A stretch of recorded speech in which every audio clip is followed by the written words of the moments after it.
You guys for all those claps.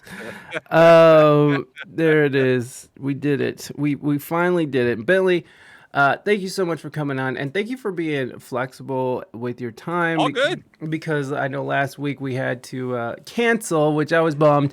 But we're here. We're doing it, and we got the pink bunny suit in the background as usual.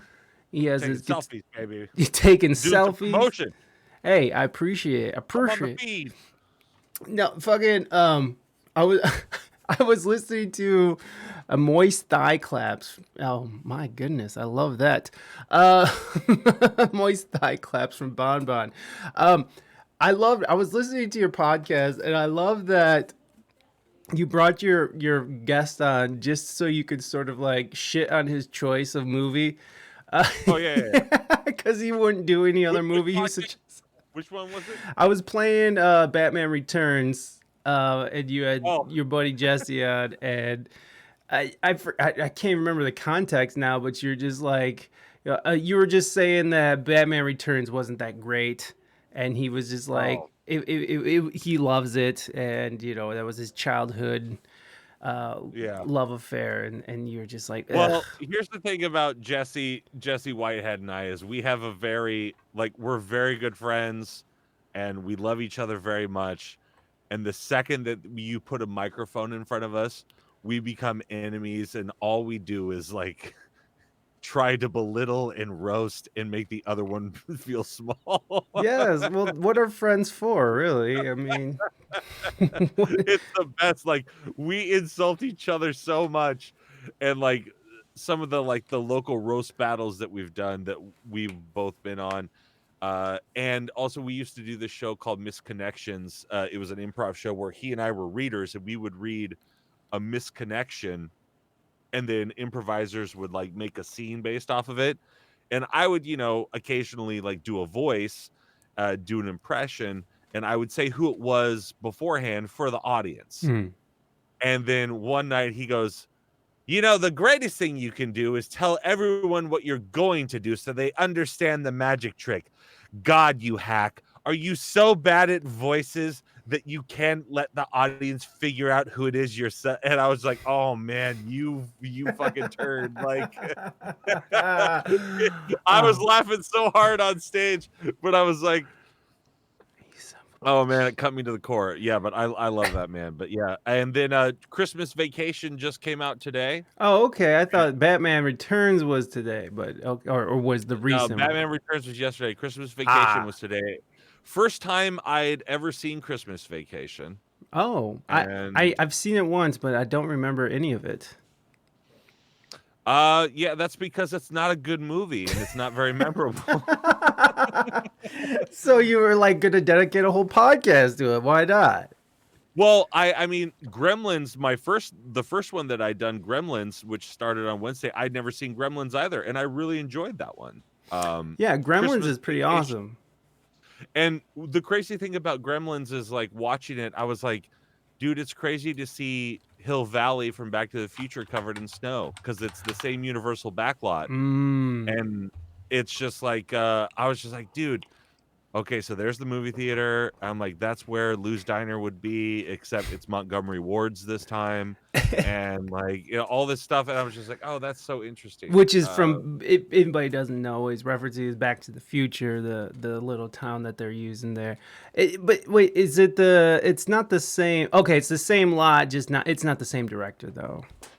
It's not. Not the same director, no, but produced by Steven Spielberg Ah, nonetheless. So, and it's that movie a year later after that movie was shot is when they were shooting Back to the Future. So it was like Gremlins, and then it was Back to the Future. mm. Steven Spielberg presents. However, that movie was directed by Christopher Columbus, and he then goes on, in a couple of years to direct Home Alone, and then Christmas Vacation, written by John Hughes. The next movie written by John Hughes, Home Alone. Oh, so we all. Vacation came out 89, Home Alone came out 90. So, and it's interesting to watch both of those movies because I go in Christmas Vacation, I was like, see the slapsticky, like I see where the third act where everyone gets injured comes from. Hmm. And then I see the heart, and I see all the stuff from Chris Columbus as a director, and also there's certain things in Gremlins that happen, like with the house.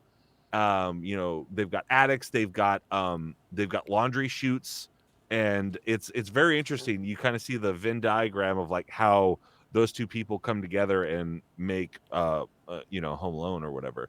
But hey kids, if you want to know what you're talking about, go to old Bentleys. You can just look it up, A Christmas Story Minute, and it's on wherever you get podcasts.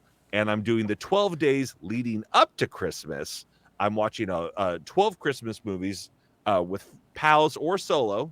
Some I haven't seen, some I have, and talking about them every single day until we get to that holiday Christmas classic, A Christmas Story on Christmas Day. Have I seen the most recent one? No, so don't spoil it for me. So, but that is the day before Christmas, I believe. What is that? The most recent what? Christmas Story, where they actually brought back Peter Billingsley as an adult, because they've Oh, done a couple of Christmas Story, sequels. There's A Summer Story, which has like Kieran Culkin, and it's narrated by Gene Shepard, who's the narrator and the writer of the book of A Christmas Story. okay.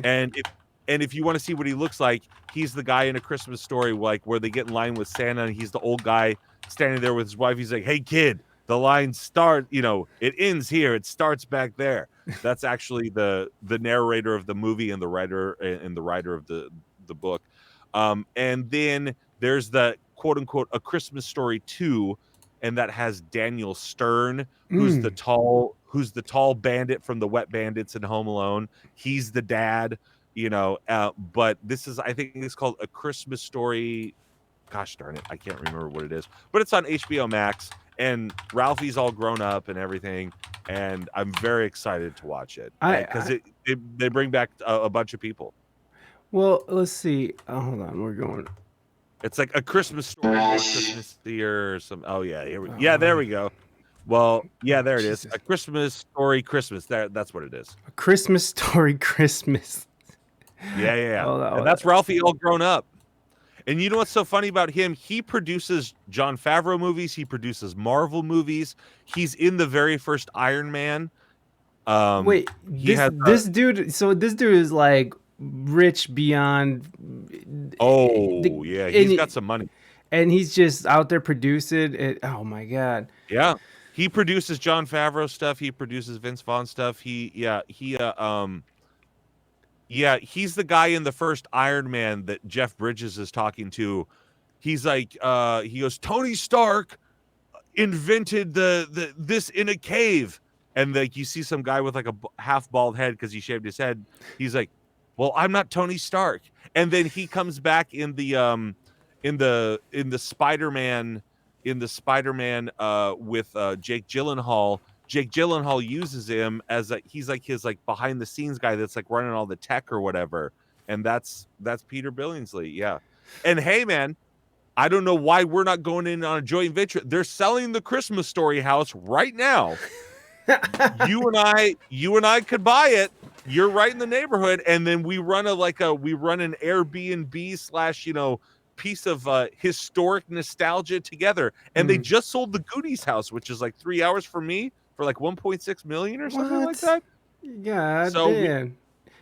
I'm just saying Bonnie is saying we buy the house. Christmas Story house, and right across the street from it, is the gift shop. The Bumpus' house next door is also an Airbnb. They allow people to they charge people to stay there. Hey, Mikey P, I'm telling you. Bonnie says it better come with a leg lamp. It will have a leg lamp. There's a leg lamp. The portrait of electric sex is in the window, and we put it on every night, just as I do in my living room, Mikey. Come on now. God. That's amazing. It sounds like a $3 million investment. It might be, but you got to think about the return, Naders. You got to think about the return. You know about exactly. You know about these properties. Wait, then Bonnie said that dude was also in porn. Not that guy. The guy who sticks his tongue to the lamppost. Oh. He ended up being in pornographic films. The guy. Schwartz, I believe. Schwartz, I believe is his name. So he was in porn. Well, at least somebody was in porn. I mean, what a wonderful world this is.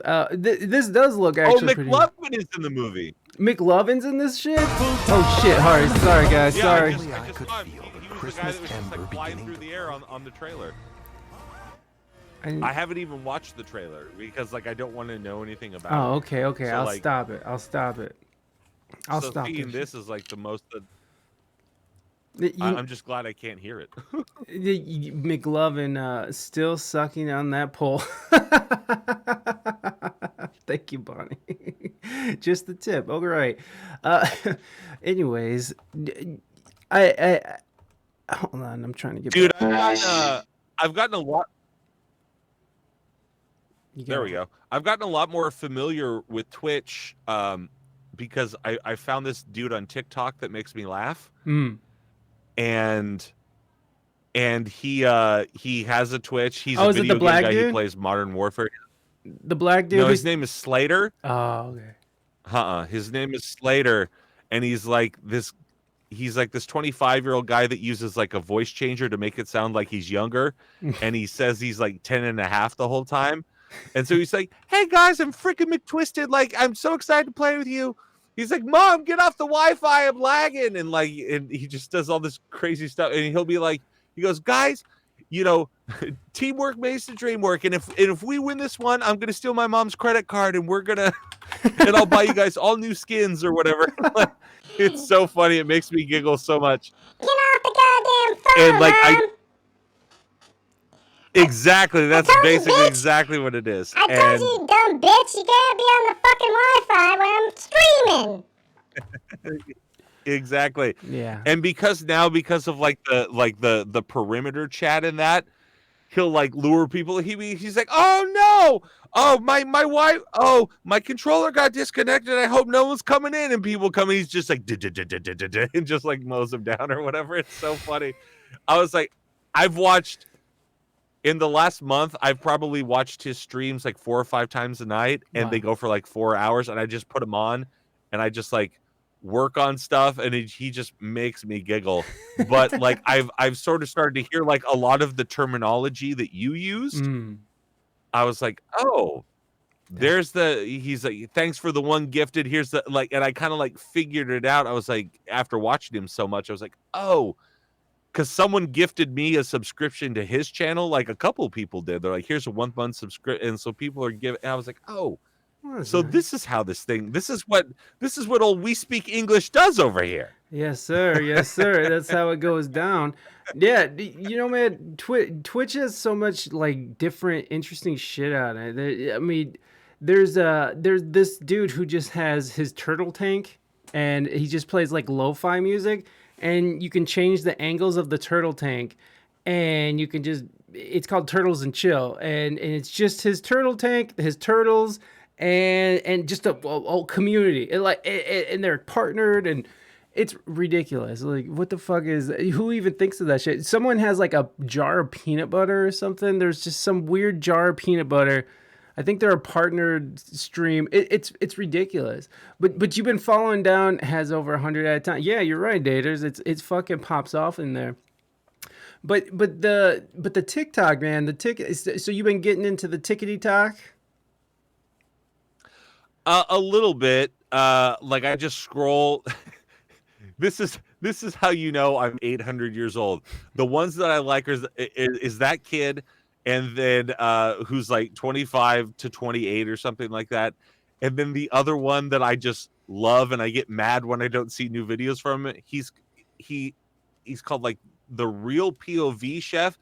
He's some line cook in California that like puts a GoPro on his head, and then just, you know, when he's not, you know, busy in the morning, like kind of like the early morning, he just records himself cooking breakfast at some restaurant, I fucking love It's that my guy. favorite thing. It's so good. Yo, you know that guy? I do. Isn't it? Yeah, I love it so much. And it's just like a diner food, right? Like it's just shitty diner food. Yeah.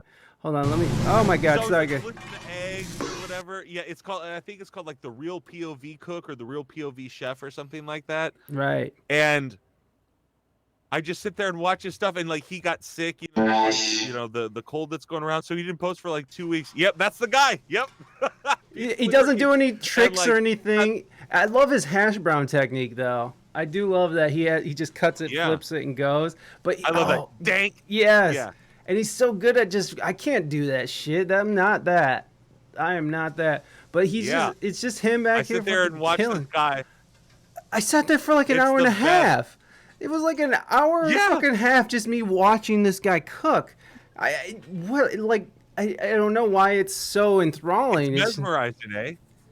Yeah, and like what's so funny about this is that like I got so into this TikTok that like this account that I went online because of like my work. I work maybe 2 hours a day or something like that. Yeah. And I started looking for cooking jobs, and I found a place that's like 12 minutes from my house, and I went in and applied to be a line cook simply because like I was working barbecue like a year and a half ago or whatever, and I really loved that job, and the place closed down. Aw. And because it was he's still doing pop-ups. He's actually doing a pop-up on tomorrow, and I'm gonna go say hi.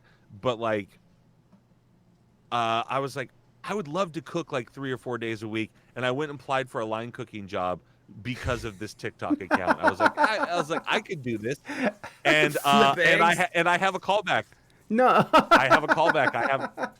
I have a quote unquote working job interview where they're gonna go and like, here's how we do stuff, all because I was like, I love cooking, I love making food for people, and I was watching this TikTok. I was like, dude, I could do this, and. No, I just went. It's just funny. I got up at like 6 a.m, went and hung out with like the owner and like the manager and like interviewed and talked. They're like, okay, well, we're gonna bring you in next week, so like we're gonna show you how to do a bunch of stuff. I was like, hell yeah. Oh my! The funny thing is that Bentley is a very well-paid voiceover actor, and he's just gonna be like, "Well, I just want to go work at a restaurant." It's like some fucking Andy Kaufman shit, bro. I see. Well, it's like I get bored, man. I understand that, but fuck, dude. Like, I love that. When I wasn't working a real job, and I like my job because I'm cooking right now, and I think that's what. That's awesome. Yeah, I'm cooking at a like a high-end nursing home. So like fucking it's I love it. It's actually pretty cool, but I still don't want to. I wish you would have said like, by the way, this TikTok is me, motherfucker. This is actually me, bitch. Thank you for your money. You've been watching me the whole time. Welcome to Mikey P's world, motherfucker. That'd be tight. No, I did have an idea for a TikTok, just a regular page where I just show things getting pushed down the garbage disposal, because to me that's the most fascinating shit. Is just I love doing it, even if I don't have to. I'll just be like, no, I'm gonna put it down the disposal because I just wanted to go. So I thought of that, and then after seeing this motherfucker, I thought about doing this too. But then I realized that'd be just too much work, and I don't feel like doing that. But Bentley needs to send this guy a message telling him that he inspired him. You do need to do that, Bentley, because I'm sure he doesn't get any messages with 5 million likes on his video.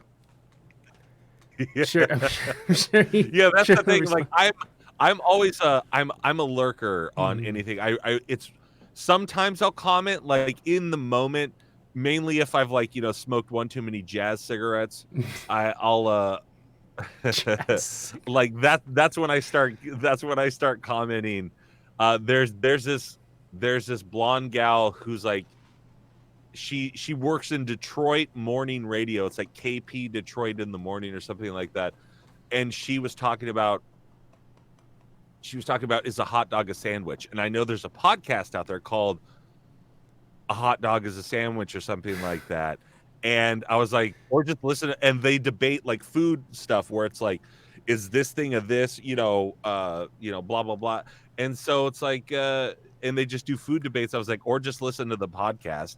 And then like, I got like 10 followers off of that comment, just because like I was like, and I barely ever post. Like the last thing I posted on TikTok was back in August. I was in Bend, Oregon. I was over there to do stand-up comedy, and I had rented out a dance studio. I contacted a local dance studio and asked. I was like, "Hey, can I rent your studio for like 90 minutes so I can practice and work out like while I'm there?"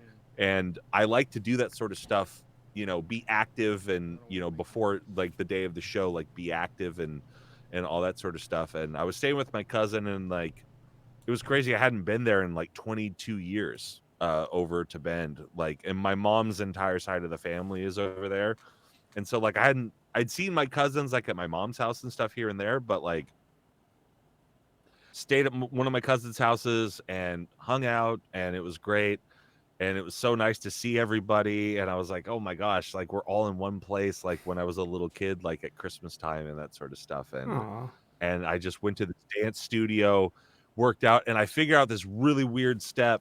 And I was like, maybe I was like, you know what? I'm going to try this whole TikTok thing. I think I've got 4 posts on TikTok. And I just like, and so like I did like this tap step, and it's a really cool tap step. And it got like 275. I was like,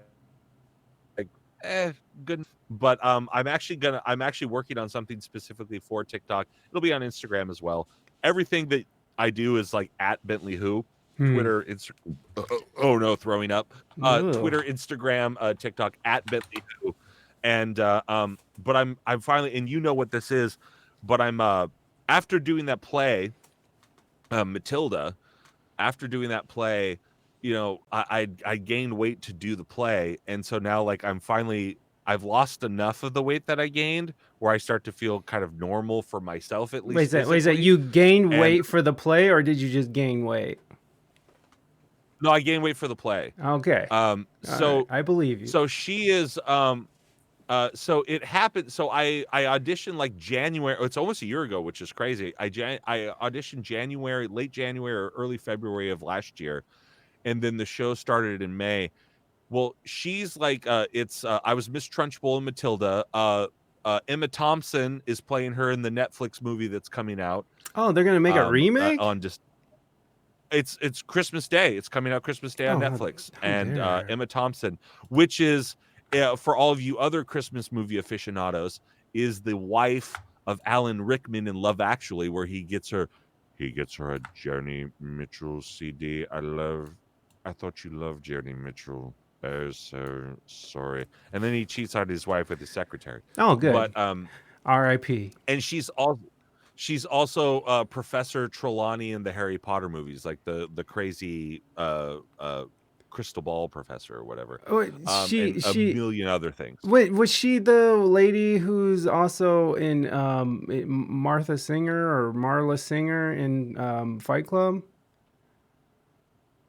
No, that's Helena Bonham Carter, who plays Bellatrix Lestrange in the Harry Potter movies. Okay, I got She's on Voldemort. Okay. And I believe she's married to Tim Burton now, I think. Marla Singer is? I'm pretty... No, Helena Bonham Carter, who I believe is Marla Singer from We're calling her Marla Singer. But, I mean, sure. She was hot. She's just hot. But relax, Mikey. We're live. And but she was a former hammer throwing champion, and the hammer in Matilda, the hammer is basically like the shot put with like a metal rope on it. So like, remember the 90s, the skip it, you'd put it around your ankle as that ball, and you just like, so it's like that if that was like 50 pounds and made of metal. And so like you hold on to like one end of it and you spin it around in a circle and then you let it go. So in the play, my character is a former hammer throwing champion. So I was like, I want to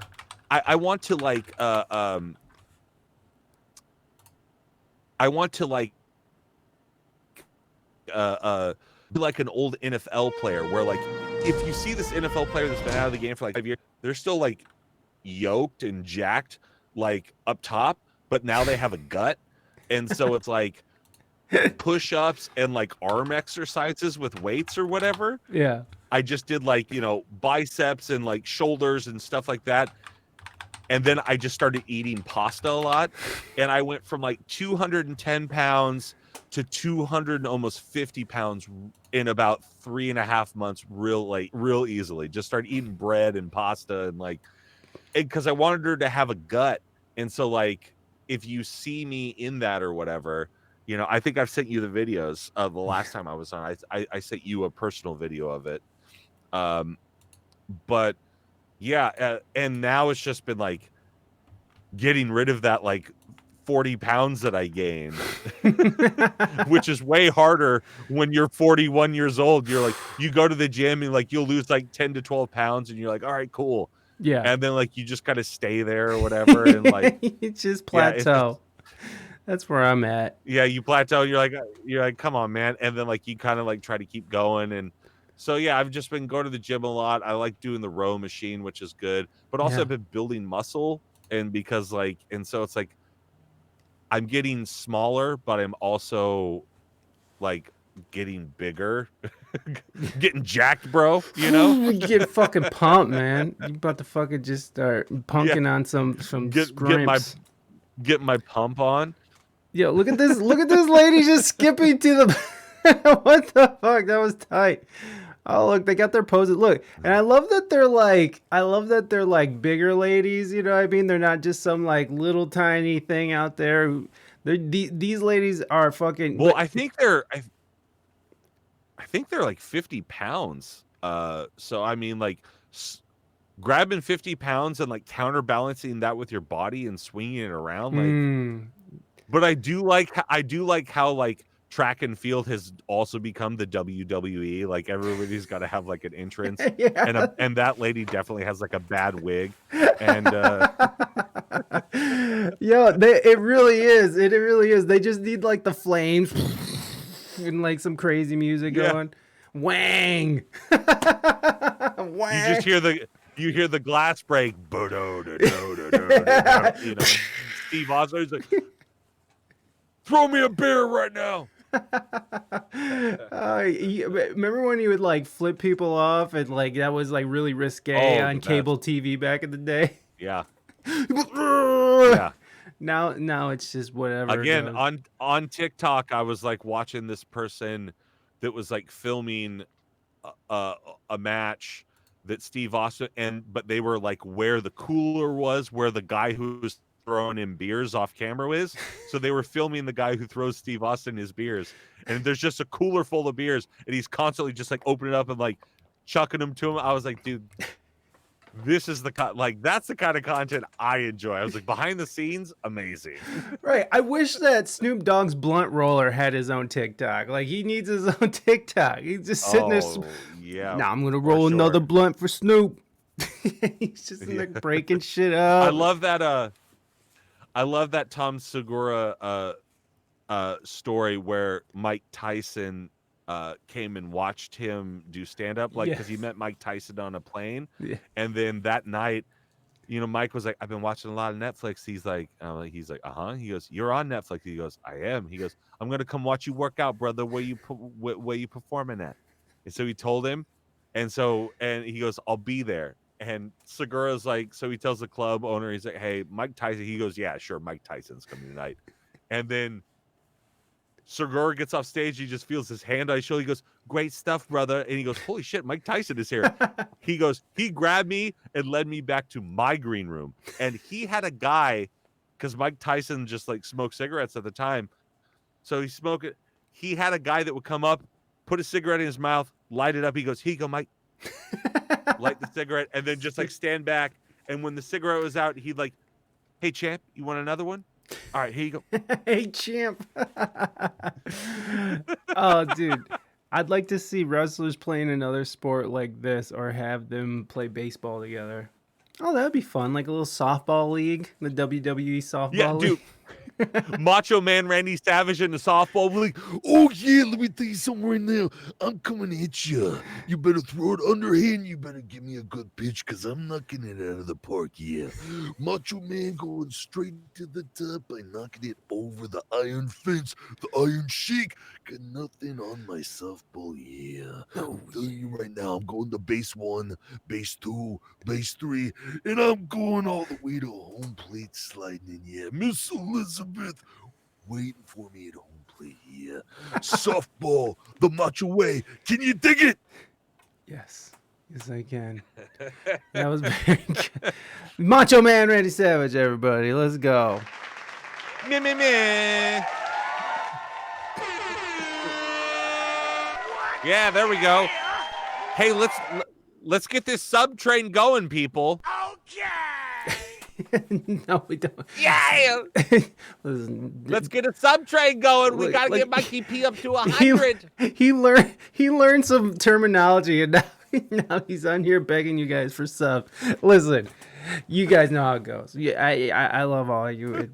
Don't listen to Bentley. You don't feel pressure from our guests, all right? Although, it is interesting that guests do come on and be like, come on, guys, come on, let's do this shit. It's like, not really how it I'm works, only dude. doing it because you're 100% right. I'm only doing it because I learned it from that other guy's TikTok, and I watched his sub train go up, and then I watched his viewers or whatever. It's like the number above his screen. He's like, let's get to 10,000 before Christmas, and now he's consistently getting over 10,000 or whatever. I was like, wow, that's nuts. So wait, good for him, 10,000 subs or but 10,000 followers? I want to say, I don't know how it works. So it's when I'm watching him, his screen, his camera is on the right hand side of the screen. So underneath it are the people, he's got a couple hundred things going under there, but then above his screen is in the 10,000s or whatever. So I don't know what exactly that is. I don't know if that's views at that moment or if it's I forget what it is. Oh, hey, it's I'm 800 years old. Look, if it's either way, if it's 10,000 views, 10,000 followers, or 10,000 subs, those are all good numbers. I mean, 10,000 subs a month is $25,000. So it's if he's doing 10,000 subs, that dude is making 25 grand a month, and that's not bad, friends. That's a very good salary. Which we are not doing here, but that's okay. It's a very good salary. Anyways, I'm really into this fucking hammer throwing, but it's I could work with that. Yeah, me too, Raina. Me too. We could all work with that shit. Raina's just oh, fun fact: Raina is now book narrating, and she's actually narrating a. What is it? It's a herb book right now. And it's a painting. Bonnie, thank you so much for those 100 bits. I appreciate you, friend. She's actually doing a book narration. She did one before. It was a what the fuck is it? It's a herbal textbook, but then the other one was it was some fun little romance story, and so she's that's very cool. She's in the world of voiceover. How can you believe it? That's what's up. That's what's up. Have you ever heard of Dreamscape Studios? It's yes. Okay, so it's so they're located here in Toledo, and so she's been rocking out over there. She was actually there today. Oh yeah, Raina says we are now colleagues. Very cool. Yeah. So just a little fun fact, which I feel like I would suck at. I mean, I'd use that term loosely, but sure. I knew he would have to downplay it somehow. I knew. I remember when I asked you the first time you were on the show. Look, I gotta make somebody mad on this show. The first time I might as well make your wife mad, so you have a harder time once we get off the stream. I'm trying to get laid tonight, all right, bro? You just dried her right up. Your wife is doing an amazing job. Your wife she's doing an amazing job. She's doing a wonderful job. She's huge. It's gonna be amazing. Have you been working on that? On the No, I just did it. That's the first time I've done it in I don't know how long. Dude, did you see that Trump has a fucking NFT now? Oh, really? Yeah, it's fucking. I showed it at the beginning of this thing, but now I have to show it to you because It's fucking hilarious. Look at this. This is his NFT trading cards. Oh, I've seen that picture. And they sold out in a I day didn't realize that. and doubled in value. Wow. Look at that. He's an astronaut. Wow. I go to space. It's a big space. Look, here's the thing. Space, it's always expanding. We all know that. It's huge. I can go up there. I'm floating around. Boo, boo, boo, boo, boo, boo, boo. Floating around. No one can find me. I'm there in my own thoughts. That's pretty. He's like Homelander from The Boys, like in that picture. That's incredible. Yeah, no, this is. Oh, yeah, I want to take the Intercontinental Champion belt from Trump. I'll find him in space. You can't find me in space. There's no gravity. I create my own gravity. Yeah. I'm going to bring you back down to Earth. You can't bring me back down to Earth. I've been up there too long. I'm so lightweight right now. My bones are hollow. My bones are hollow. Oh, You know, I'm just like the moon. The moon is hollow. My bones are hollow. You can't bring me. I'm bringing you back down with the powers that be. oh my god! Look at that. He's number one touchdown guy. That, by the way, this football, the way they have it shaded, it looks like he's crushing it, or it looks like it's deflated. Under eyes. Yeah, it looks like it's not fucking blown up all the way, so his little hands can wrap around it. This is amazing, by the way. I mean, these NFTs. Don't have little hands. Never have a problem satisfying women. Look at this. Look at this fucking thing. Oh, the laser eyes. Okay, there's so many things now that I understand that I've been seeing on the internet where people are making fun of stuff. Now I get it. I'm like, because like I don't really pay attention. There's like just the things that I like. You know, there's like Dave Portnoy who does Barstool Sports. He does like the pizza review. So it's like I watch him review pizza, and then I go and watch like the POV line cook, and then I watch Slater. Oh, by the way, I texted you one of Slater's clips from TikTok. If you you know, I don't know if you want to put it on or if you can put it on, but it's absolutely ridiculous. It makes me laugh so much. But yeah, like it's oh, and then there's like this guy called Chef Reacts. He's like this bald guy with he glasses, shits this on bald chef with fucking yeah. glasses. I love him. He'll shit on people's fucking food so hard, or then he'll just be like, "Oh, I fucking suck. This person's amazing. Like I'm just the worst piece of shit ever." He loves that. He loves like the Italian grandpa, and he loves that chocolate guy. Yes, the guy who makes just, like builds. Yeah, the fuck. Yeah, he just builds a like foosball. an entire Lego set out of fucking chocolate. Dude, did you see him build a foosball? He built a foosball table out of chocolate. The fuck is going on? Hold on, I'm sending this to my. There's a female comedian that I like. Her name is Kelsey Cook, and her parents were professional foosball players, and they're in the Foosball Hall of Fame, and she's a foosball player. And so she goes, like, after her comedy show, she goes, if there's a place with a table nearby, for $100 I'll play you and I'll beat the crap out of you. And so like people pay her after, and she hustles people and like takes their money and just beats the crap out of them in foosball, because she actually has a show on YouTube where she played other comedians playing foosball and stuff like that. Yeah. That's ridiculous. I actually almost sent you over. I forgot to send you over that VO show that I did, you know, my old voiceover vlog, my Christmas episode, because I figured it was timely. I forgot to send that to you. You could play it like beforehand or whatever. But it's okay, hold on. Son of a... Let me see. This is him. Is this Slater? Yeah, this is him. All right, it's so silly. Watch this. I'm gonna turn it down just a little bit. How old are you, brother? I'm 10 and a half. How old are you? 20, bro. 20? Yeah. Have you ever seen a boobie in real life? Yeah, man, multiple. What do they smell like? He wants to know what a boobie smells like. Later, you got school tomorrow? I do, but my mom's asleep right now. She had a glass of wine. She sleeps like a rock. Damn, Slater, you're rich. I've been investing in crypto.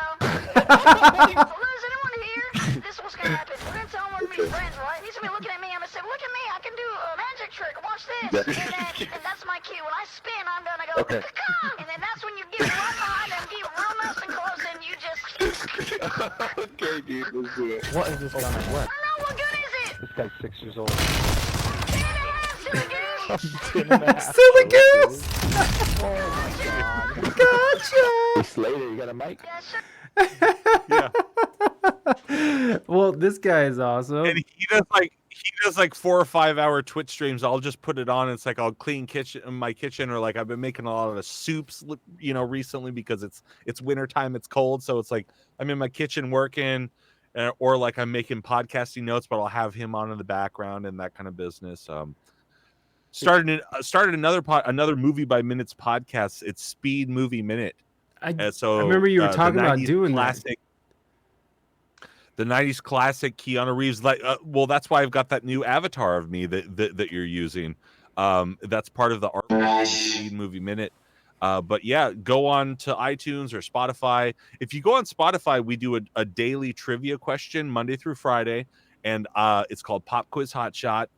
And you can play along, and the person at the end of believe the movie is 125 minutes, so we're doing 125 episodes, because we break it down 1 minute at a God time. damn. But we do a daily trivia question though, and you can play against me. Like my co-host Roger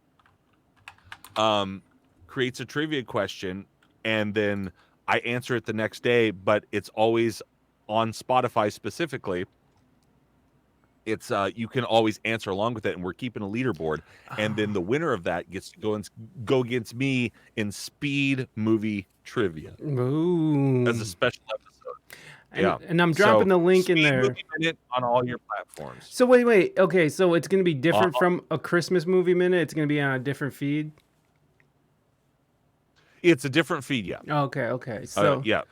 hold on. Well, where do you find it then? It's just on, not just. It's on Spotify. Just type in Speed Movie Minute on Spotify, and then you'll see the animated version of me driving a bus and a laptop, looking angry. And I've shown that image that I sent you. I've shown it to multiple people, and they're like, "Yeah, that's accurate. That represents you very well." Okay, I see it. Oh yeah, look at you. So mad about it. Driving the bus. Hold on, let me. We'll go ahead and drop that in here, and we'll drop the link in there so y'all can get at it. We'll sure it. There you go. I just dropped. Go ahead, man. One of my favorite things that Slater says, he says McTwisted. He says, "I'm freaking McTwisted, guys. We can do this. Teamwork makes the dream work." And like, teamwork so makes the stupid. It dream makes work. me laugh. What's the? But I see. You see that right there? Look at this. This one, bug on my shit. That one on the left. This one. Yeah, I can't hear I it. want you as my teammate. You can't hear it. Please, I'm messy, please. We'll win together. How old is you? But I'm assuming you're Oh my god. Good stuff, teammate. Teamwork makes the dream work. Money. Only I could take it out in real life because I'm broke. We're 2 on that one now. Dude, I should have pooped. I remember I was peeing earlier, and I remember I felt a little bit of poop, and I should have gone because now I'm nervous. This is just. In this building, if you say So one, he'll two, stream for like 4 or 5 hours, and like he gets like a bunch of these clips, and like this was just the other night. I was watching him do this. Yeah, dude, these streamers go nuts. We got a friend. He plays NBA 2K. Like, it's his full-time job. He plays like 8 to 10 hours a day. That's just his full-time job, just playing fucking NBA 2K. He has like 800 people watching him at a time, fucking paying his bills, buying houses for his mom and shit with fucking NBA 2K. It's weird, man. It's a crazy platform. I've actually thought about like doing like a 2-hour, like 90 minute to 2 hour stream, because of this thing that I'm doing right now with like one of my tap protege. I'm breaking down the classic Gene Kelly dance number from Singing in the Rain, Moses Supposes, and we're gonna do a screen accurate version of Moses Supposes for the recital in June. Yeah, get that up there. Just type in Moses Supposes. Oh, Moses Supposes? Yeah, Moses Supposes. And yeah, there you go. And then fast forward to about the 90-minute mark, or the 90-second mark, rather. I keep going. It's like right when they get on top of the desk. A little bit farther. A little bit farther. A little bit farther. Keep going. It's all this intro. Okay. So right here. So from right here is where we're gonna start. Where they start doing these. Boom. Oh, shit. So I figured out up to. I'll tell you where I stopped figuring it out.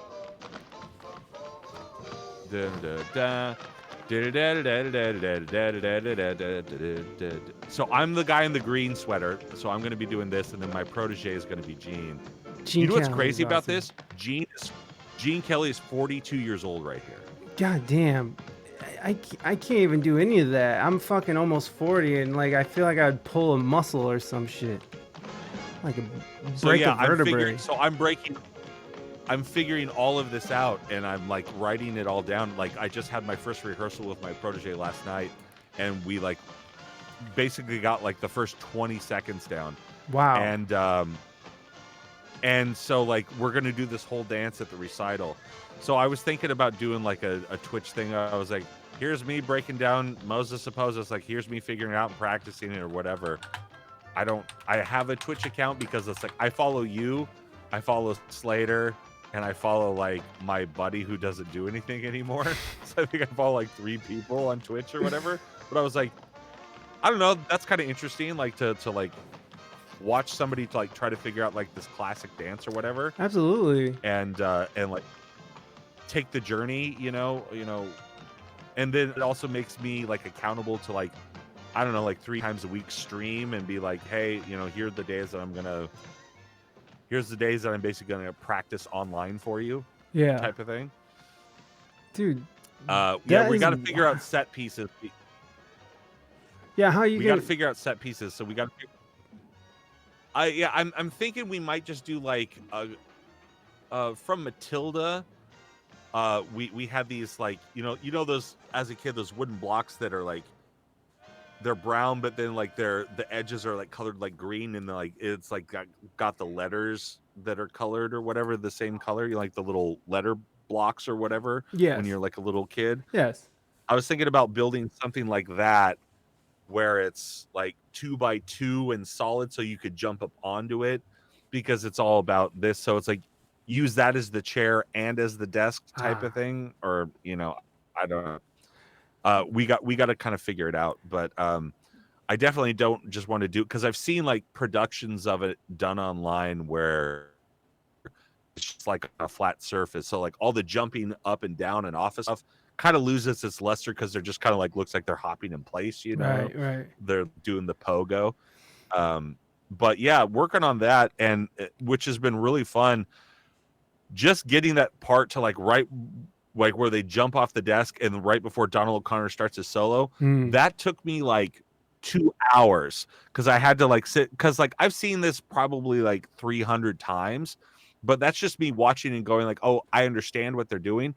But now that I'm breaking it down, there's so much tricky shit in there that where I'm just go like, oh, he does a ball change to get that step, and he'll do like sets of 5 where he'll go like, instead of doing it 8 times or whatever, he'll do a step like 5 times and do a ball change and then end on 6 and then like come back in with like some other thing that's just like some random step that is like 7 and 8. I'm like, God, this is way more complicated than I thought. Like, yeah, well, and at the same time, you can tell these fucking steps aren't crazy.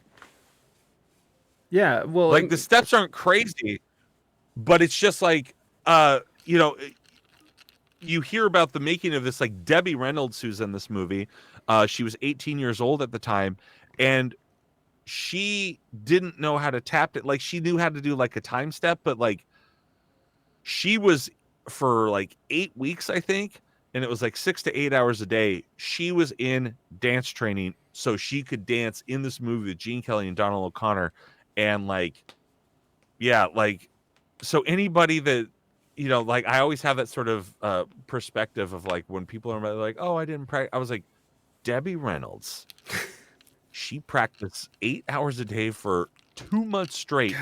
I was like, surely, all I was like, look, guys, 15 minutes. I want 15 minutes of your time 3 days a week. when you're not in class. Like if you took like, you know, a couple of minutes to do what we were doing and walk through it slow, like 2 times walk through it slow, and then 2 times up to tempo, that's maybe 15 minutes of your time. And I guarantee that just doing those like 4 little run throughs, 2 times slow without music, 2 times with, if you did that 3 times a week, less than 15 minutes, you will be so amazing at this. Like you'll have no problems. And Yeah. that's something I learned at music school. Like it's not how long you practice, it's the focus practice. Like if you can get a solid 15 minutes of just like, this is what I'm doing, and you're hyper focused on that, and you do that every day or 3 times a week or whatever, you will be infinitely better at whatever you do. And it's the same approach that I take to writing now, because like I told you about this superhero show, that like this podcast that I'm like, I've got my note cards out now. I'm breaking down like episodes, and I'm breaking down like the whole first season and all that sort of stuff. And all I do, like with my ADHD, and that's woo. I can't hear. By the way, normally I can hear like your chat and all your sound effects and stuff. I can't hear any of that. I can only hear you talking. I don't know if I'm supposed It's to. It's because Google Meets is garbage, but whatever. Oh, gotcha. You should be hearing it, but because what did we meet on last time? It wasn't Google. no, it's probably Zoom. But Zoom started charging just for single servings, so now it's like you can only talk to somebody for up to like 40 minutes, just one person, whereas it was unlimited one person, multiple people was like 40 minutes. Morby, welcome in, my friend. Yeah, man, the amount of time and effort that these people spent on perfecting these dance routines, and Bonnie even said too, Donald O'Connor doesn't get enough credit because he's just, you know, Gene Kelly was just such a megalith, right, of a dancer and choreographer, and you know not rumors, but the legend of him being a perfectionist and fucking, you know, pissing off people, but like, fuck you, we're getting this down right, or else you're out. Absolutely. And Donald O'Connor, honestly, like, of course I love Singing in the Rain. Like I love that solo number, but I mean, all of the numbers that I love the best are with him and Gene. So it's like the opening number, which is like the montage of them coming up together with like Fit as a Fiddle, Moses Opposes, and then the Good Morning number with all 3 of them with Debbie Reynolds and them. And genuinely my favorite number is Make 'Em Laugh, which is Donald O'Connor's solo number, where he does like all the backflips off the wall and all that sort of stuff. That's crazy shit, man. And that freaking jerk Joseph Gordon-Levitt, I had this thing in my head. I was like, if I ever host SNL, I'm going to do Make 'Em Laugh. And when Joseph Gordon-Levitt hosted SNL, he did Make 'Em Laugh. He did the whole thing, and he did flips off the wall and everything. And I was like, piece of shit. He did it. I was like, you stole your thunder, bro. He fucking stole your thunder.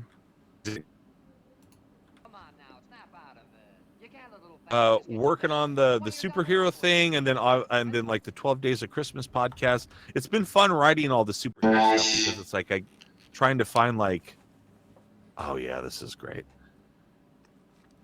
Rachi. I didn't mean to interrupt you. I was just gonna have this in the background while you're talking about the other thing. But like, this is also the Clerks musical. Like when you see me play the piano, like right here, watch this. Watch what he does with his hands. So if you watch the Clerks musical, I go and like I do like all this stuff on the piano, and it's all of this right here. I shot it specifically to be like Donald O'Connor in this scene. Wow. To the guillotine. Red to the guillotine. Make 'em laugh. Make 'em laugh. Wants to laugh. My dad said, be an actor, my son, but be a comical one. You can tell he's wearing knee pads, by the way, as well. Oh. If you look at his knees. Oh yeah, I guess you can. Son of a bitch. I can quote like this whole scene so good. I mean, it's this my is favorite classic. number. Morby! Oh, and you use your Prime? Oh, shit. Morby, thank you so much for using your Prime. I appreciate you, my friend. And you know what?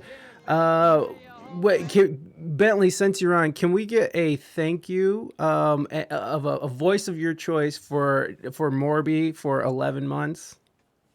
Because I usually play one of your pre-recorded, but we got you here now. So whatever voice you want, let's thank Morby for her 11 months of love. Morby, Jeff Goldblum here. Dear God, thank you for subscribing. 11 months. So wonderful. That's almost a calendar year. Yes. But you're here. I'll be back on. Tell Mikey B to have me back on. Dear God. Ow! Thank you, Jeff. I appreciate you coming through, and thank you, Morby, for that 11 months. Much love, my friend. Mikey, my absolute no, my pleasure. I do love the Twitch. Yes, wonderful to be here on the internet with everybody. Donald O'Connor, funny story about him. Met him, loved him. Wonderful man. Smells delicious. Yes. He smells delicious. How does his booby smell? Some of that undersweat, dear God, watch out. My buddy Ken Hamlet just recently might be actually watching. Shout out to Ken if he is. He just recently recorded his comedy special, and I was there for it. He recorded 2 nights. On a recent Conan O'Brien live podcast, he had Tracy Morgan on, and Tracy Morgan started talking about Jupe, like the cologne or whatever. And Conan doesn't know what Jupe is, and so he thinks like Tracy's just like making up words. He's like, "Yeah, I'm being serious. I'm wearing Jupe." he's like, Tracy, I don't believe anything. He's like, Cody, you never heard of Jupe? And he's like, no. He's like, I'll send you a bottle. So he sends him a bottle of Jupe, and so like that made me fucking laugh. And then, so before my buddy's comedy taping, I went to Walmart. I went into Walmart and I asked this lady who was working there, who was of African American descent. Yeah, African American descent. I go, I can't find Jupe. Do you guys have Jupe here? It said on the website that you did, and she goes, "Why are you trying to find some Jupe?" And I was like, "Oh, my buddy." I was like, "My buddy Ken." Yeah, there it is. I was like, "My buddy Ken." He's like, he's recording a comedy special, and she's like, "Here, brother." And I was like, "Yeah." I was like, I think it'd be funny. Like, I'm gonna like, I've got a little bag out in the car. I'm gonna like give it to him as like his performance. She goes, "Now that's fucking hilarious." All right, and like. And so she sold me some Jupe. She goes, "Let me know how it goes." And like, and so like, I walk into the green room, and there's Ken, his twin brother, who's shooting his special, and then his comedy big brother, and a guy and his wife who've always been super nice to me. His name is Hijinks. Everybody's black in there except for me, basically. Nice. And I walk in and I hand Ken. I go, "Hey man, here's my gift for you. For have a great comedy taping tonight. I'm super proud of you because we did all the open mics together." And he would always tell me, he goes, "Watching you on stage makes me mad because it makes me want to write more, and it makes me write harder," because he goes, "You're always writing, you always have new stuff." And I go, "Here's my present to you. I'm so proud of you. Here you go." And he opens up and he pulls out Jupe and he starts fucking laughing. And then Hijinks and his wife, they almost echoed the Walmart lady because like they're like, Hijinks was just like, "Man, Jupe smells good. I'm going to tell you that right now." And his wife's just like, "Bentley, what you know about Jupe?" And I love that. I love it when black folks are like, they're just like, what? like because I play a lot of like Like, sexy. how did you crack our code? Yes, Like, yes. They're always just like, who let you know? Like, who told you? Like, what you know about Marvin Gaye? What you know about D'Angelo? Like, that just be coming in. I love that shit, man. And of course, I think we talked about it last time, but anytime a black person comment or compliments me on compliment you. It's way better than any compliment the you'll best ever best compliment ever. It's the best, get. Dude, I was hanging out like because I wasn't performing. I was just there to watch and laugh. And I was talking to Hijinks's wife like in between sets or whatever, like when there was a little break.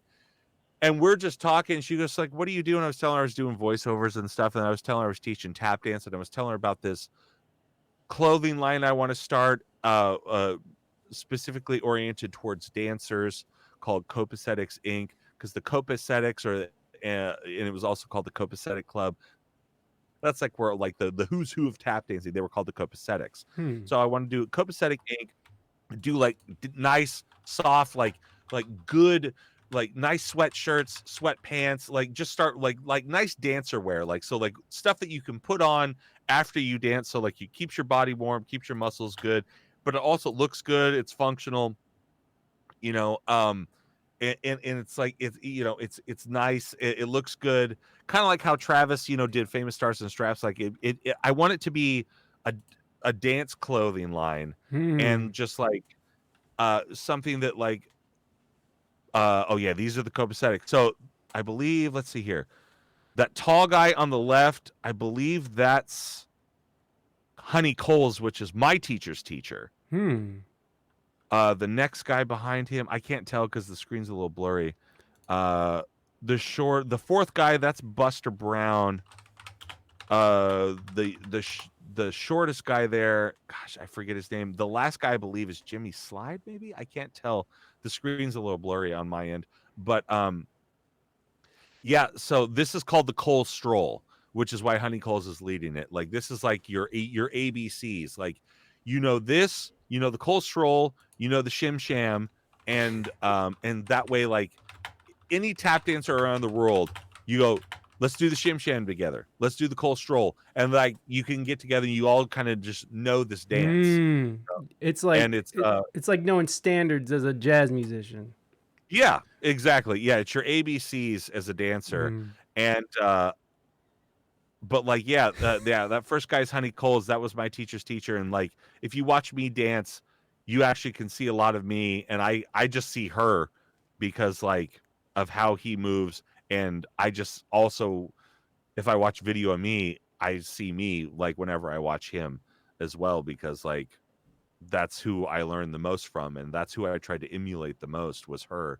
Her name's Cindy, and she was the best. She was so good. And that's a white boy with a pumpkin haired freaking haircut. What's going on with that? Like, cause he's just following them around. Like, what's the Cole Stroll? I'm pretty sure that was Willem Dafoe at the end of the... It looked like it was almost could have been not Captain Kangaroo. I don't know. I know what you're talking about. Samo, welcome in, Samo. Appreciate you being here, buddy. He said, what I know about Marvin Gaye, didn't he get a hot tub of grits thrown on him? And I believe his father might have sent them to the upper room, not on accident. No, my friend, what do you know about Marvin Gaye? Why are you coming in here trying to like throw your Marvin Gaye dick around, Samo? You know. And also like throw the good stuff around. Like don't throw that around. Like, I don't like, leave. I'll be the negative one here. You silly goose. What is that? Marvin Gaye grits. Marvin Gaye grits. I don't know the real truth about the women who threw hot grits on Marvin Gaye. Oh, come on, y'all. Now we're down this rabbit hole. Who threw grits on Marvin Gaye? Al Green didn't do Let me it. tell you something, babies. No one throws grits on Marvin Gaye unless he wants grits thrown on Marvin Gaye. I remember when he was on The Simpsons. He's like, "Can't get enough of your love, baby." It was like the snake episode, the Whack-'em Snake episode. Oh, that wasn't, but that was Barry White, I think, right? Yeah. 'Cause I don't You know what? Fuck me. My bad. It is very Hell, hard. and we're streaming live. He and can't tell apparently black I got my people black apart, people guys. confused. He can't tell Oh, black you know people. what's so funny? What's so funny? My buddy Ken that I was telling you about, he's an actual twin, and he used to talk about it on stage, and he'd be, my twin brother. He did this in his special. So he goes, my dad's name is Kenneth, my brother's name is Kenneth, my name is Ken Dale, and he does this whole joke, and I thought for the longest time he was just doing a joke like about social commentary joke about how like white people think all black people look the same. And then like we were on a show together and I go in the green room and I see him. I'm like, what's up, man? How you doing? I start like talking shit to him. And he's like, all right. And he just like turns around and walks out. And I was like, oh fuck. I was like, I guess Ken's in a bad mood today. My bad. 30 seconds later, Ken comes in wearing a completely different outfit. He goes, and he's just like, what's up, man? He goes, when'd you get here? And I was like, did you just do a costume change? And he was like, what? I was like, you were just wearing he goes, oh, you met my twin brother. I was like, you actually have a twin brother? He goes, yeah. You've heard me do the joke for like the last 2 years. I was like, I thought you were doing a social commentary and like how black people all look the same or something. Like, he goes, are you fucking kidding me? And now whenever his brother sees me, like I took my buddy Dr. Dan up to see him in Portland at his first taping last Saturday, and I took him to see him, and I saw his twin brother. I was like, what's up, man? And I like reached out to give him a hey. He goes, I don't know you, and I was like, Ken, don't do that. He goes, I don't know you, and I was like, Ken, is this because of he's like I gotta go, I gotta move on, and my friend's just looking at me. He's like, is he actually friends with these people or is he fucking lying to me? Like, and then the comedian, his brother, he goes, oh, what's up, man? He comes over and gives me a big hug. I was like, your brother just acted like he didn't know me. He's like, man, my brother be fucking tripping tonight. He's being an asshole. Like, and then later on, like he comes up to me, he's like laughing. He gives me a hug. I was like, you can't do that in front of my white friend. I'm here with my white friend going like, I know black people, and you're acting like I don't know you. I do love it when black folks do decide to sort of like run some game on some white folks. That shit is so fucking great. Like, the first time my wife took me around, like, she took me around the neighborhood where she grew up, which is Spring Valley, which is pretty hood, and I'm wearing a red bandana, not even thinking. She didn't tell me shit. She wasn't like, maybe you shouldn't wear that red bandana. But it doesn't matter because she's like the princess of the hood or whatever. So like, we go around, and her brother's friends who were like gang members, they were part of the Bloods and shit. And I'm running around with this red thing. He comes up to me. He's like, "What?" And they're just like throwing up, like. Oh my god, dude! It was the most fucked up shit. He was like, he faked me out with the like, "Oh, what's up, man? What's up?" And I was like, "Hey," and he was, shh. And then he just sat there and shit on me in front of Raina for a few minutes. And then fucking all of a sudden, as we're walking away, there's kids just lined up against the wall, and they're all like 10-year-olds who are all wearing red and shit. And they're all like fucking, they just start screaming like, "Get the fuck out of here, white boy! Fuck you! Fuck you! You fucking sweaty baloney ass motherfucker!" And you smell like a wet dog. They called me sweaty baloney, and I thought that was the most amazing. The most amazing slur I've ever heard. I changed my URL for Facebook. If you go to my Facebook right now, it's facebook.com/sweatybaloney. And that is hilarious. I mean, it's the best insult that I've ever gotten in my entire life. I love it very much, even though that situation was kind of, embarrassing. But as we're walking away, I'm getting called sweaty baloney. I'm like laughing to Raina, like, that's amazing. Because there's nothing better than that, and it didn't lead to violence. This family that I met at the Oregon State Fair, they were tap dancers. They were on So You Think you can dance. So if you look up on YouTube right now, the hot shot tap dancers, so you think you can dance, um, they were my friends for a long time, and I still talk to them, and yeah, there we go. That's Dad right there. That's Dad. And so that guy, he grew up in North Carolina, and that man right there, by the way, they had a different song, and like they were like, nah, this is in Portland, and they were like, nah, we're gonna change up the song on you. And so they figured this out backstage. What the fuck? Like they had the dance already to a different song, but they like kind of like refigured it out to this song backstage. And so I would go over to their house all the time and dance. And Dad, he had a previous marriage where he had 10 kids, and then he had this marriage where he had the 4 kids. And so I was at his house, and that's his wife. That's Vicky. I was at his house. They would always ask me over for Thanksgiving and Christmas. I get a phone call around 4, and it'd be Carl, who's the guy who did like the flip. He's the guy with the afro right there. Like, he did the flip in the beginning, and he'd be like, "Dad's asking where you're at." I'm like, "I'm with my family." He goes, and I hear him in the background. He's like, listen to how he talks. Like he's like, "Tell him to get his ass over here." Like, you know, he's like, "It's almost dinner time." And I tell my parents, I'd be like, "Hey man, I gotta go to Carl's." Like, It's dinner time. And I remember one time I got there. Is this the one with the lamp post? If it is, this one's so good. That's my boy Lloyd. Unfortunately, he's no longer with us. He was hit by a car. Jesus. Yeah, several years ago. But I love this number because look at that. Oh, he's so slick. Oh, he's so good. And Lloyd, so he was always the MC. He was the middle, so he's the third of the 4. Screw him. Yeah, I love that stuff. He always used to do that. He'd pull that out of me. Like we'd hang out, we'd dance like down in the basement because they had a practice floor and all this sort of stuff.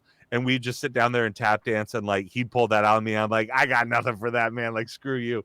But he was always the MC, and then he got in with this company that it's like it goes to the fairgrounds, and it's the monster trucks, it's the motorcycles, and like the ball cage, and it's like, and he started working as their MC, and then he became, watch this, he's so good.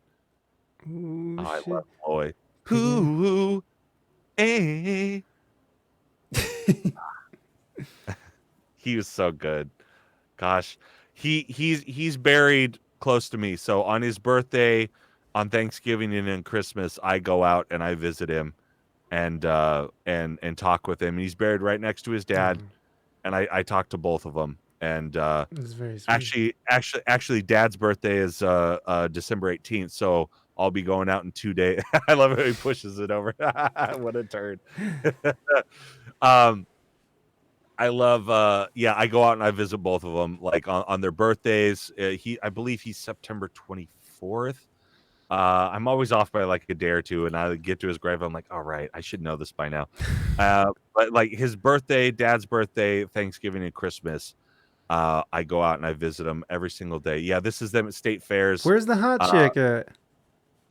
Well, that's their sister. Relax. Oh, okay. She was married. She's living in Portland at the time. She still is. She works at a law firm, and her husband Gabe, I actually used to be a drummer. He's an electrician now. I think he still plays drums, but more recreationally now. But he and I, this is another dance. This is called the BS chorus. This is another one of those dances that you're supposed to kind of know. But like, yeah, Gabe and I used to play in bands together, and then like she showed up to a show once with him. I was like, "Where are you?" She's like, "This is who I'm dating." I was like, "Get the fuck out of here!" Like, that's crazy. Yeah, and I love them so much. But there was one time I came over for Thanksgiving, and he had a lot of not just the tap dancer kids. He had the older kids, and Randy was late 70s. Like he was in his 70s when you saw him there on that show, and like so he was in his early 60s like when I first met him. And I didn't know that. I was like, wait, your dad's how old? He was he was 68. Like when I was like, he's 68 years old. I was like, get out of town. And so he had he had older kids that were like, in their 40s and stuff there. So like I walk in through the back door into the kitchen and I see their mom and she's like, hi, nice to see you. And I give her a hug. She's like, they're all in the living room. And I go, okay. So I walk down the hallway and I go into the living room and I turn the corner and there's just 14 black people and like little kids and like older brothers that are just huge and jacked that I know have been in prison and stuff like that. And I see my friends just leaning up against the wall, just going like, laughing silently laughing and I was just like, hello everyone. Hi. Happy Thanksgiving to everyone here. And like they're all just like dead facing me. And I'm like, what in the fuck is happening? And then dad finally stands up and he had bad knee, so it was a big deal. He was always in his chair. And he stands up, he goes, come here. He goes, this is my other son. This is a tap dancer. And like everyone's like, you should have seen your face. I was like, oh fuck you guys. Like what the fuck? So that shit is tight. That shit is tight because black folks know, like, if they see any kind of weakness in you, they'll be like, oh yeah, this is the one. This is the one. It has to be a very white person. It's just it's beautiful. Bro, you are tapped in. That's what Samo said. Samo was saying something earlier about how they treated you like one of your own. He didn't see any cut color, but Joe Jackson treatment only talent. I don't know what that means, but yeah, Joe Jackson is Joe Jackson. Well, I know Joe Jackson, the Jackson's father, but like, I don't get how it relates. I get it and I appreciate it. It was very cool. Like he was always so excited to talk to me about stuff, and because I practice all the time, and because like that was kind of like their job, they didn't practice. Like he was always excited. He goes, what are you working on? I was like, I was coming up with this new stuff. He goes, gosh, I wish my kids would practice. I was like, yeah, but your kids already kind of know how to do it. And they've got their routines. You guys go out and you make money doing it and all that sort of stuff. You put on an hour-long show. I was like, I do it for fun. And so it's fun for me to create. It's a form of, it really is a form of meditation for me, and also a form of exercise. But like, because I hit a jazz cigarette just like real quick, and then if I smoke, I have to set myself up for success. So it's like, if I'm going to do something, like if I want to dance, I get my shoes on, I do a little bit of warm up, I stretch, and then I go like, take a big old hit, and then I'm like, all right, and I'm going to be gone for the next 60 minutes, and I just zone out. It focuses my ADHD. I zone out, and I just like become one with the dance, and I just sit there and just do stuff. I barely remember anything that I do, but it's just like I just work out and I come up with stuff, and I'm not trying to like necessarily think of steps. I just flow. Like that's just for me to like exercise, get my heart rate up, get my blood pressure down, because the doctor was like, you're a little fat, and I was like, I was in Matilda, relax. And I was in Matilda.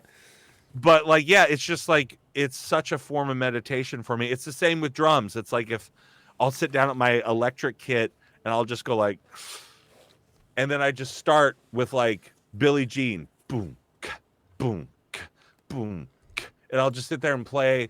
And then it's like I start working on other stuff, and then by the end of it, I'm blowing chops and doing stuff or whatever. But I'll just sit there and play time for like 30, 40 minutes, doing different beats, doing different stuff. Not necessarily like if I want to practice something, that's different. But if I just want to like zone out and just like have fun for 60 minutes, take a couple of hits, and then just start playing, or I start dancing. And it's like the freest thing in the world to me. It's Where can we see you dance? They want to see you dance. Well, I mean, the Clerks musical. You could put that on if you want. There you go. You do a tab number in there. Oh, I put Clerks in. Yeah. Yeah. I tap in that for sure. Yeah, I forgot about that. Yeah, there we go. And I do the split, so people in the background. His sex hip. Are you telling us about your sex hip? Oh, it's clicking, baby. It's clicking. Can your stream hear this audio? I can turn it up, yeah. Yeah, we can just, I actually like, we have could to just pee roll real this. quick. Yeah, go pee. Go pee. So, we don't need you anymore. Here I am, and this is, by the way, this is me when I was getting my divorce. So I was 285 pounds here. Jesus. Yeah, I'm 235 right now. Wow. But yeah, check this out. I'll be right back. All right. He holds his weight really well.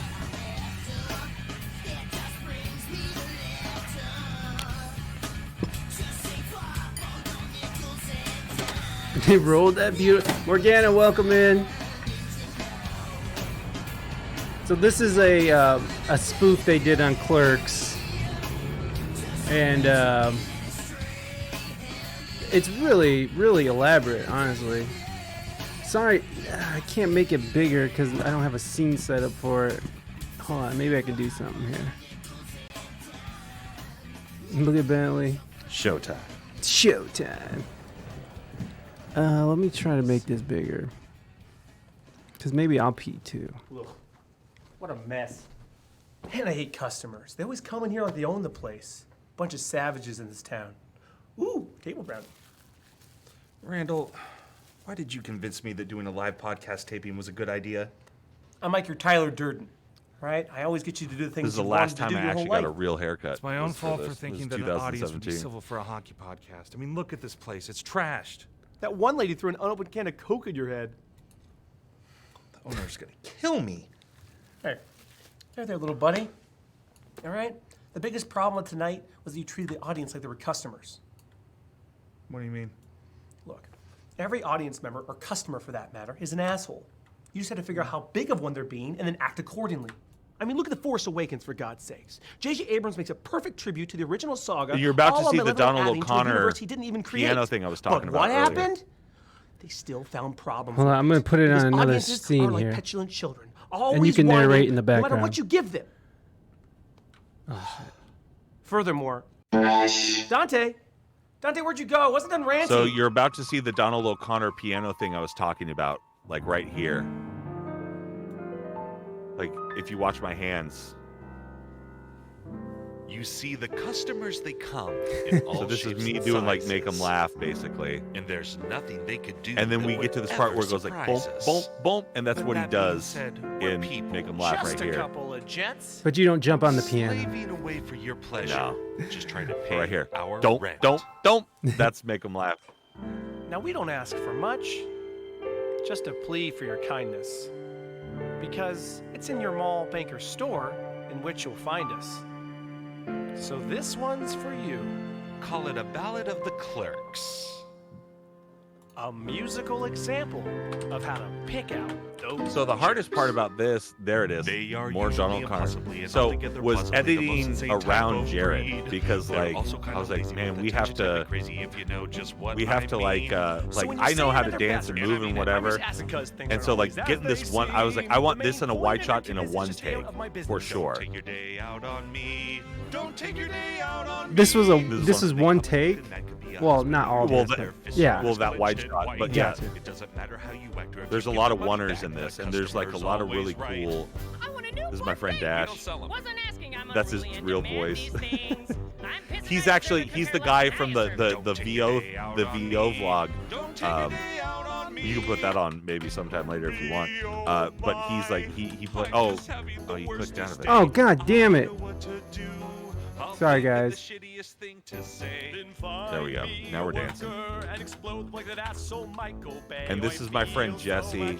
He's on the Batman Returns episode. This was our first shot of the day, our first take of the day. We nailed it. I was like, this whole day's gonna be Nailed it. It got harder as the day went on. Bentley, I'm gonna go pee. You vamp over this. I'm gonna vamp. I'm mad that I'm sad and given up This is just one of a my tad favorite they parts took a here day out on because me. This is my buddy Kent Wilson playing piano, but also voice doubling Jared. Jared does not sing like this because he does not sound like a black gospel singer. There's been several people that have been like, dude, Jared's got a really great voice. I'm like, well, that is not his voice. That is Kent Wilson. He's got the voice of a baby angel, and he's one of the best musicians and piano players I know, and one of the best singers. He helped me so much during the Matilda stuff, giving me free vocal lessons and that sort of stuff, and he was just absolutely incredible, and he's a good friend, and I love him to death. I think I'm going up to his place next week. We're writing a holiday classic called Get It Under My Christmas Tree. More when Mikey P comes back. It's one of my favorite parts when I kick up and he just grabs my leg and he's just dead-faced or whatever. So for all of you asking for some tap dance, it's about to go down. We're about to do the Shim Sham, which is one of those ABCs of dancing that I talked about. That's true. The first and most basic combo is the cool your here it jets. goes. A little tap dancing for you.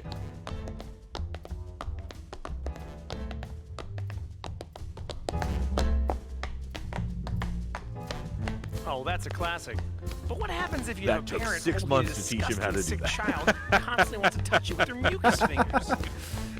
Then I'd employ the snot-nosed jive. But I was saying that like the piano player of this and Jared's singing voice double is his name is Kent Wilson.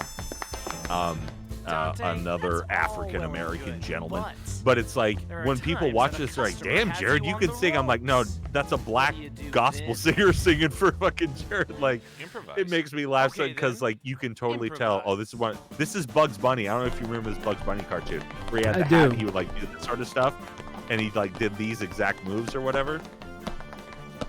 And that's Gregory Hines right there. And then this is some. I just wanted to, yeah. And here's another one shot, which is really cool. Boom. Now watch this. From here on out, we don't cut until the trash can falls over. And I'm throwing bottles in the trash can. He's catching it. It's amazing. Like, I love this shot. How many times did you have to do this? This is the first take. We did it 3 times, though. How dare you? But we did it because it wasn't as good as this. Watch this right here. Boom. Like, it was the best on that take. Yeah. And now, here's another oneer. No wonder. Another big problem with these self-entitled Sorry, degenerates is the lack for all of you kids in the respect business, for the that's a customers' one only shot where we don't cut. It becomes an even bigger problem. With the no public restroom restriction, you always have that one person who thinks their Yes, it does, circumstance Naders. is We'll the get to that golden question ticket. next. Naders has a question for you This guy. coming up. Yep. No, so here's a one shot right here. Going down the, I love this because he was in, it looks so cool and everything, right?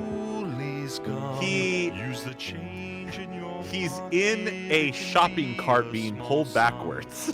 Oh, nice. Yeah. That's a good idea, though. And then they're standing on a ladder right here for this shot. So like right here singing, that's not Jared. That's my friend Kent Wilson. That's why he sounds like he's in church right now. And here comes some tap dancing for the kids and the splits. Oh, For the yeah, here we kids. go. Here we go. This is for you guys. Let's turn it up a little.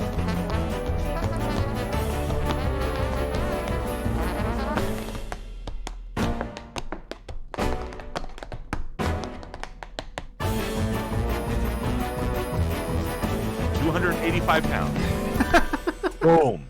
Sex hit. That was straight gospel. And Mikey, that's the picture you get. I love this sort of Wizard of Oz fade to black and white. That's the picture you get when I know it's your birthday. You get the happy birthday, and I'm in the splits. Oh, and I always appreciate it. Yeah, it's my easy way of sending something fun. What's fun is that like people, It was just like that scene, you know. when I send it to somebody and I realize that that's the last thing that I've sent them, I'm like, oh, we haven't talked. And so it's like if I pull up their text, their number or whatever, and then I go like the last thing. I love that joke. I was Gene Kelly. Yeah, but fatter. I'm like, All right. Based on the but character. let's wait for the post credit sequence because this is my boy Josh Stifter, a wonderful animator, a great filmmaker. He's got movies. One's called Greywood's Plot. One is called gosh darn it, what's the other one called? I can't remember it. I know it so well.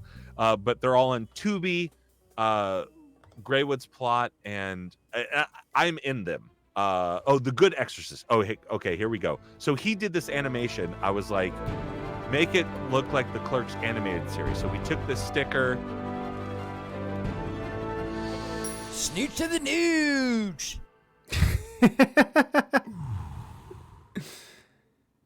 And I was Kevin's smoking double for that, and then I just took like a sound of Jay from like an ad read on a podcast where he goes snooze to the nooge. I just cut it out and put it, and then he animated it to look like the Clerks animated series. But yeah, Josh Stifter, The Good Exorcist and Greywood's Plot. They're on Tubi, and in The Good Exorcist, I'm the demon book, the voice of the demon book. It's like this like little chomping around, and so like a lot of noise. I'm like like doing all that sort of weird stuff, and then in Greywood's Plot, you hear me in the background as the news anchor. I'm like, it's 5:10 and blah da da da or something, something like that. But Listen, The Good Exorcist. What? It's an animated though. What? No, it's a live action movie. He was on the show called Rebel Without a Crew. It's Robert Rodriguez's reality show in which he gave 5 filmmakers like $7,000, which was his budget for El Mariachi, for them to make their first feature film. And then Josh took all that footage like after he was on the show. They got it back after like a year or something like that. Did a whole bunch of color correction, sound stuff, like read it, and now it's on Tubi. And if you like that sort of like Evil Dead, sort of like campy horror type of stuff, you're gonna love both of those movies. And he's got another one out, Greywood's Plot, and then is Greywood? I forget if Greywood's. There's one where he gets turned into like a man dog, and he's like they did like a whole prosthetic makeup face. He's the best. Just Josh Stifter, Flush Studios, FLUSH, Flush Studios. Follow them. He's so fantastic, and he's such a great mind, and he's a wonderful guy. Just drop the link in the chat. That's what I'm talking about. Boom. Hey, and my buddy Ken says hello. I texted him. I said, "Hey, I just shouted you out on your stuff." He's like, "Man, I'm this." He goes like, normally he watches these, but and he texts me, but he's out doing some stuff with his family. Whatever, right Ken. You and your family. Come on, Ken. God damn it. Okay, so Naders has been waiting 48 minutes for this question. And I know we've talked about this before because obviously Mel Blanc is a legend, and you being a voiceover actor, I don't think anybody who's a voiceover actor, I don't think anyone doesn't know. Okay. Anyways, he wants to know what your thoughts are on Melvin Jerome Blanc. What's that? Mel Blanc. He wants to know your thoughts on Mel Blanc. Oh, Mel Blanc? Oh no, Mel Blanc was great. No, you're good, Naders. You're good.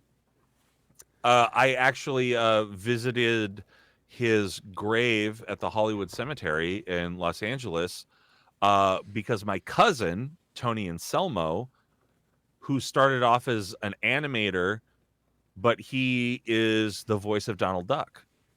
And he's the head animator for Donald Duck. So he learned from the original guy, and Tony's first gig doing Donald Duck was Who Framed Roger Rabbit, where they have Daffy Duck and Donald Duck playing pianos against each other. Dueling pianos, yeah.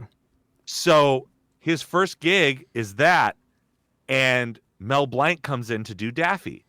And he's very FDR at that time. He's older. He's smoking. So he's wheeled in a wheelchair. He's got a blanket across his legs. He's got a lit cigarette in one hand, and an oxygen mask in the other. And he's going, which is an explosion waiting to happen. But he's wheeled into the studio, and he was like, Mr. Blank, so pleasure to meet you. He goes, so you're the new kid. And they had the mic set up. I guess they had Mel's requirements, whatever. And they're like, Mel, we're ready to, yep, there it is. Buried right next to his wife. And they're like, Mel, we're ready to roll whenever you are. He goes, all right. He takes the blanket off, and he goes, it's like Yoda. Like when you see him in episode 2 and he pulls his lightsaber out and all of a sudden he drops the cane, and he stood up all of a sudden, and then they did the scene, and then he goes, we did it like a couple of times, and then he goes, boys, you got it? And they're like, yeah, Mr. Blank, we got it. And he sits back down, and you can just see him kind of like deflate, puts his blanket back on, lights another cigarette, and he kind of like taps his arm. He was just like, you're good, kid. You'll do, he's like, you'll do well, basically. And they wheeled him out, and he was there for like less than 20 minutes. Wow. Mel Blanc, you don't realize, like, all of those Looney Tunes, like, there's so many people that do those voices now, and it all just used to be him. Yeah. As a matter of fact, Eric Bauza, he just won a daytime Emmy for doing Bugs Bunny. And he's like, he was Marvin the Martian for a long time, and he took over like Bugs Bunny recently. He's a Korean guy, and he does the best Chris Rock impression I've ever seen in my entire life. What's his name? Eric Bauza. EricBauza. And he does like, yep, there he is. He's Canadian too. Watch out. Yep. I'm Eric Bauza. I'm from Scarborough. And he just won a daytime Emmy the other day. You guys can hear me in there, okay? All right, here we go. He played over 600 There we voices. go. And, I'm the new voice of Bugs Bunny. Meh. What's up, Doc? That's not bad. Phew! It's hot out there. Yeah, I would. Yeah. Wonder if this joint has any boxed carrot water. When I first stepped into the voice, So you should look up, type after his name up in the search. Type in Chris Rock. Yeah, we're doing that. Because it's so good. Yeah, there we go. What's your name again? This is another voice actor. Right. Eric Bauza, Chris Rock, take one. Mark. What's the deal with this Tara Strong? Who the hell is Tara Strong thinks she is? I'm busy. I'm $1 million celebrity here. You know, I checked my Twitter. She challenged me to a $1 million voice up. I played a motherfucking zebra, motherfucker. Jesus Christ, mother.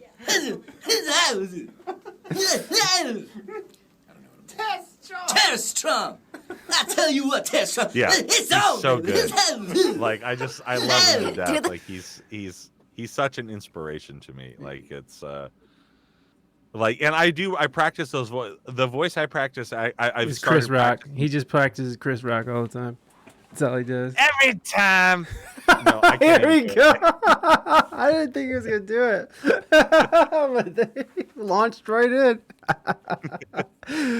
Oh, I prefer Tracy Morgan more. Like you just got a love better Tracy Morgan voice, I think. Well, I've never tried to really do Chris Rock because Chris Rock to me, like he has that gruffness that Macho Man has. You know, Yeah. Like it's that thing of like, and it's like Chris Rock, like. One of my first stand-up comedy specials I ever watched was like Bigger, Blacker, Louder, and I still think it's so hilarious. But like how his voice cracks and like how he does stuff, and like I just love how he'll stamp.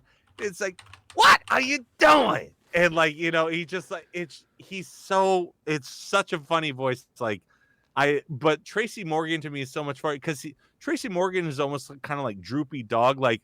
Tracy Morgan, like to do him is like you gotta start off apologetic and you have to be pouting. So you have to already just be like you're sorry already. You're just like, yeah, I'm being serious. I'm here on the We Speak English Group podcast, And I'm telling you right now, this is crazy. Man, I'm coming in here smelling like some juke.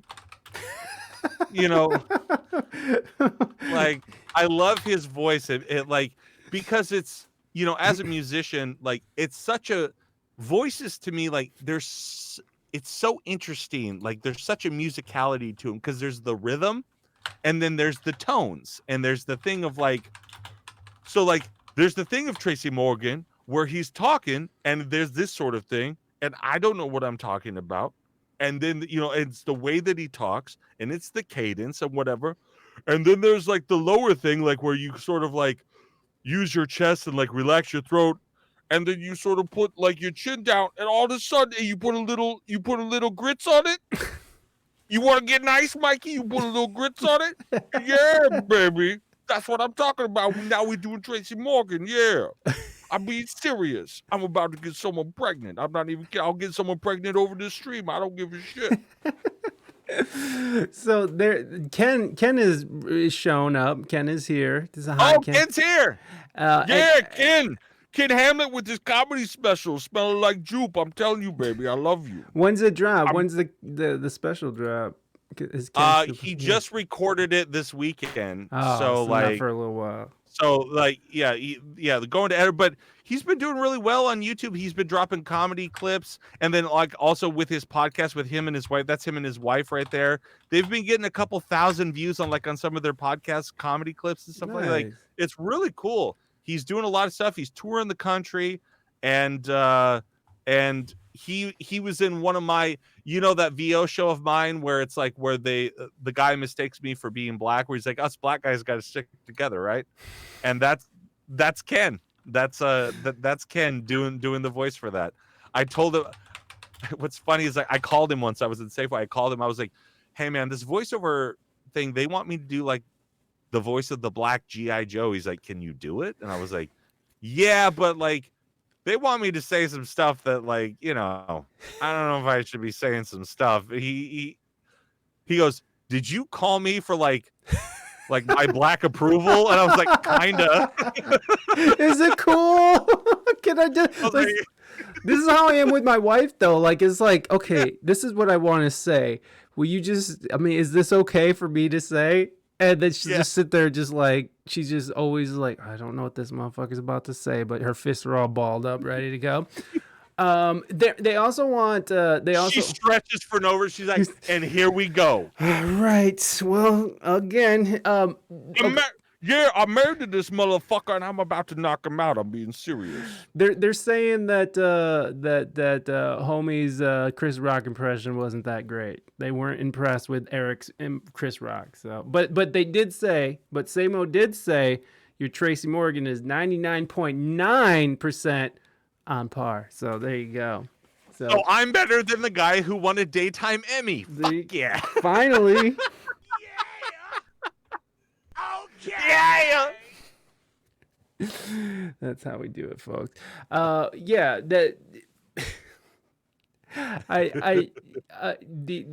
just in their shit talking now. It's all good. He's on Robert Downey Jr. Tropic Thunder safety level, holding all sarcasm when I say that, by the way. Oh, well, hey guys, Robert Downey Jr. here, and let me tell you something. Eric Bauza as Chris Rock is one of my absolute favorite things I've ever heard in my entire world. Not as good as me, of course, but in Tropic Thunder. But Iron Man, could he be Iron Man? No. Am I Iron Man? Yes. There you go. I don't know. I'm just screwing around now. Well, you start naming people, and I'm just like, oh, I could do that voice. I know they were. Naders was saying something tells me that this guy would do a good Christopher Walken's. I don't know. You know what's so funny? I don't do Christopher Walken. Like I can do Christopher Walken because everyone can do a Christopher Walken, but I don't ever practice it. It's not something where I listen because the voices that I really like, I listen to them on podcasts.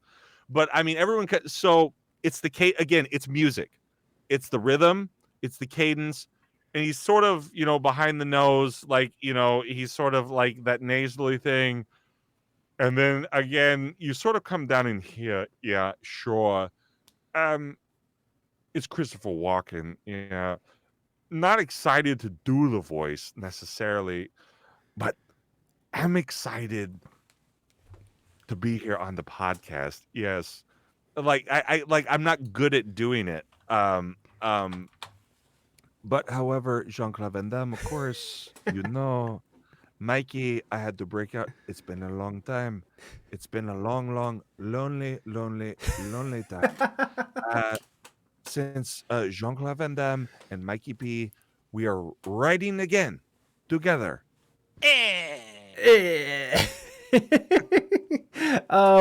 Okay, so fucking Bonnie just said, does he do Alex Jones? AlexShowInfowars.com. Let me tell you something, lizard people are real. Oh well, he just launched right into it. Dude, Alex Jones is a very specific tone, but I don't know. Alex Jones is amazing. Did you say? Oh, you don't, because I know you're into conspiracies. Did you see that they just dropped like all those documents about JFK, the assassination? And stuff? No. Yeah. What did they drop? Nothing new. They Oh, still okay. they kept out hundreds of documents that. Oh yeah. But people are saying pretty much Like, that, here's all these new documents. They're all blacked out with a marker. right. Well, the CIA actually dropped them, so it was a CIA dump, but they still kept out certain documents. And I mean, people are just like, "Oh, okay, so the CIA was behind killing JFK." It was like, okay, they just go right into it. Listen here, people. Let me tell you something. If I was president again, JFK would be solved. It's gonna be huge. I'm telling you right now.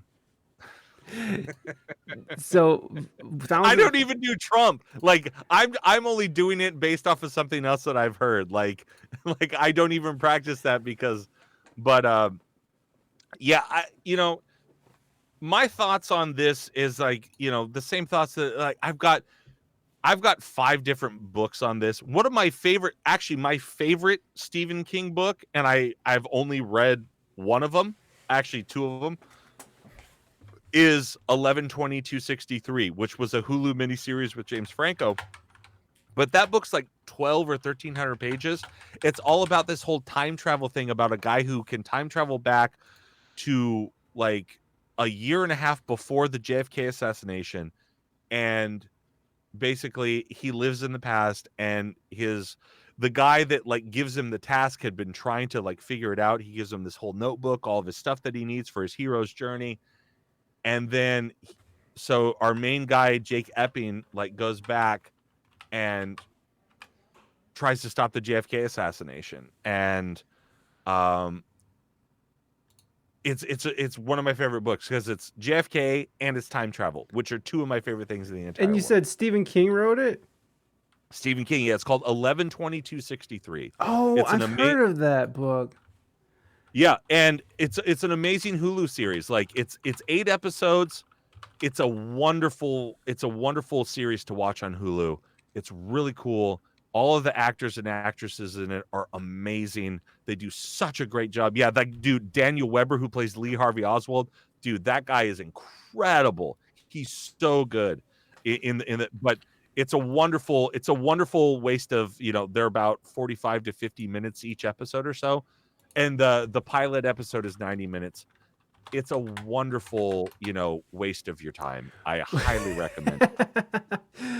And then like, or if you're a reader or if you're an audiobooker, like I've read it and I've also audiobooked it. I've audiobooked it twice.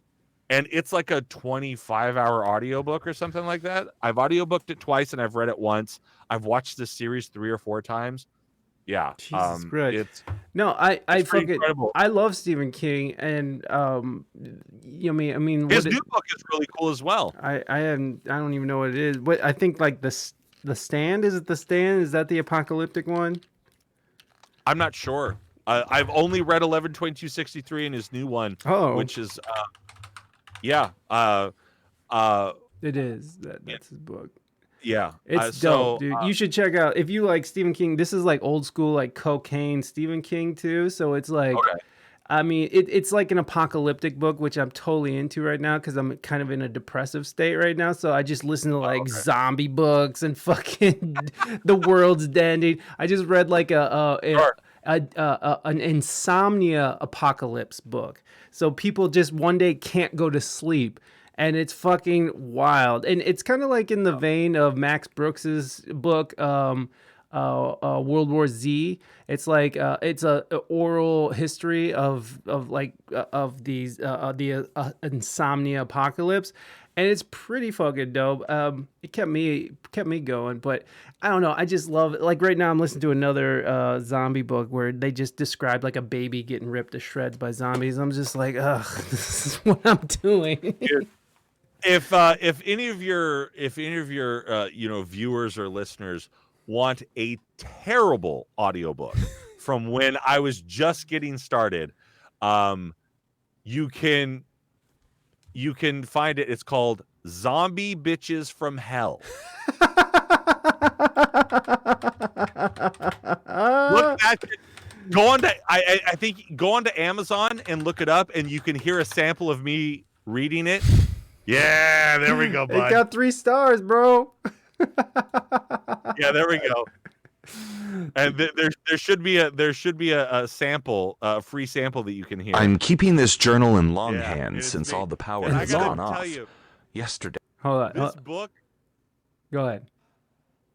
This book was like, when I was reading it, I was like, has this been proofread by somebody? And like when it ended, like I was surprised when I got done reading it. Like I was scrolling through my PDF and like it couldn't scroll anymore. I was like, wait, that was the end of it? Like, hey, they're selling it for $15. Look, nothing against Zoot Campbell. I appreciate the money. I appreciate the job. But I got to tell you, like, get another reader and do a second draft. Written by same old honey boy. But yeah, like like let's hear the sample. You can hear like 2012-13 Bentley. I love it. Let's go. In this area, anyway. Heard the shutdown started back east and spread like a wave toward the west. Took 3 weeks at least, but nothing could be done to stop it. Just too many dead men at the switches. I'm Kent Zimmer, anchor newsman for KWAK out of Denver, Colorado. Whatever I may have recorded into my camcorder may never be accessible again. Frankly, this handwriting may never be accessible again. But maybe I should begin at the beginning, or at least at the beginning of the end. It sounds cheesy, is cheesy, but it's the goddamn... I suck so bad. Like I was so bad at doing this stuff. Were you in the studio doing that, or was that in your own studio? That was my basement. I loved don't how know heavily you were breathing too. You're like, like between each word was just like this heavy breath. I think it may have had to do something with the script at that point. I think because I was like, I'd recorded myself enough to know, like, obviously, like not like, but so like I think it had to do maybe with the script, but also maybe not. Like, I mean, I can't hear it. So like, breathe heavily between each word. Yeah. I used to I had this basement. There's this short film I made. I've been watching some of my older stuff recently because I had a friend recently that took his own life, and he was in so many of the things that like I made that I was like, I need to go back and watch this stuff. And some of the stuff I hadn't watched in forever. And the basement that I recorded this in and a couple of other things in, we made a short film in called Space Taxi. And it was like my sort of, I was watching The Office a lot. And so it's like one of those it's like the mockumentary thing.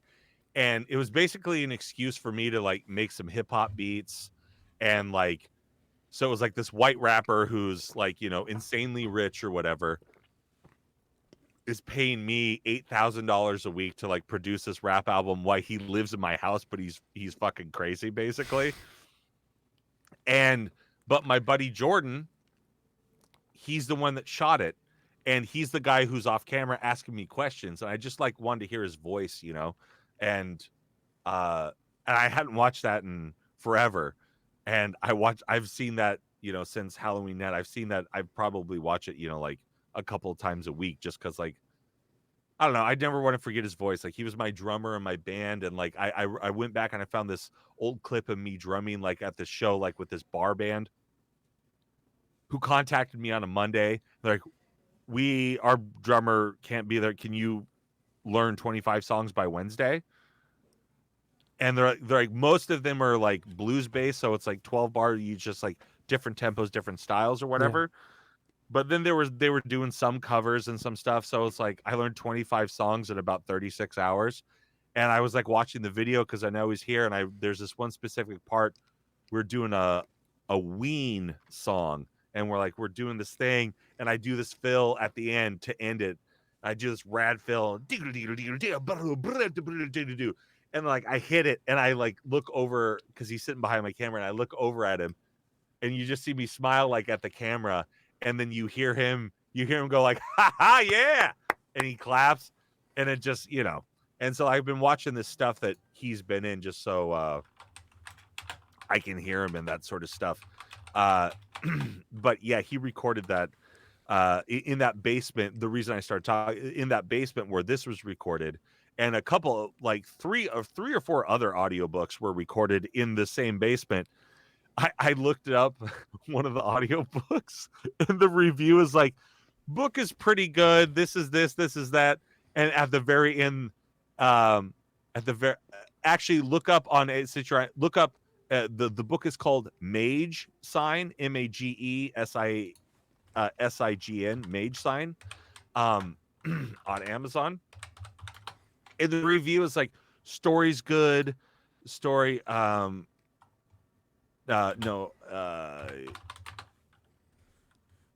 I think I fucked it up. What? How do you spell mage? M-A-G-E? Yeah, that's it.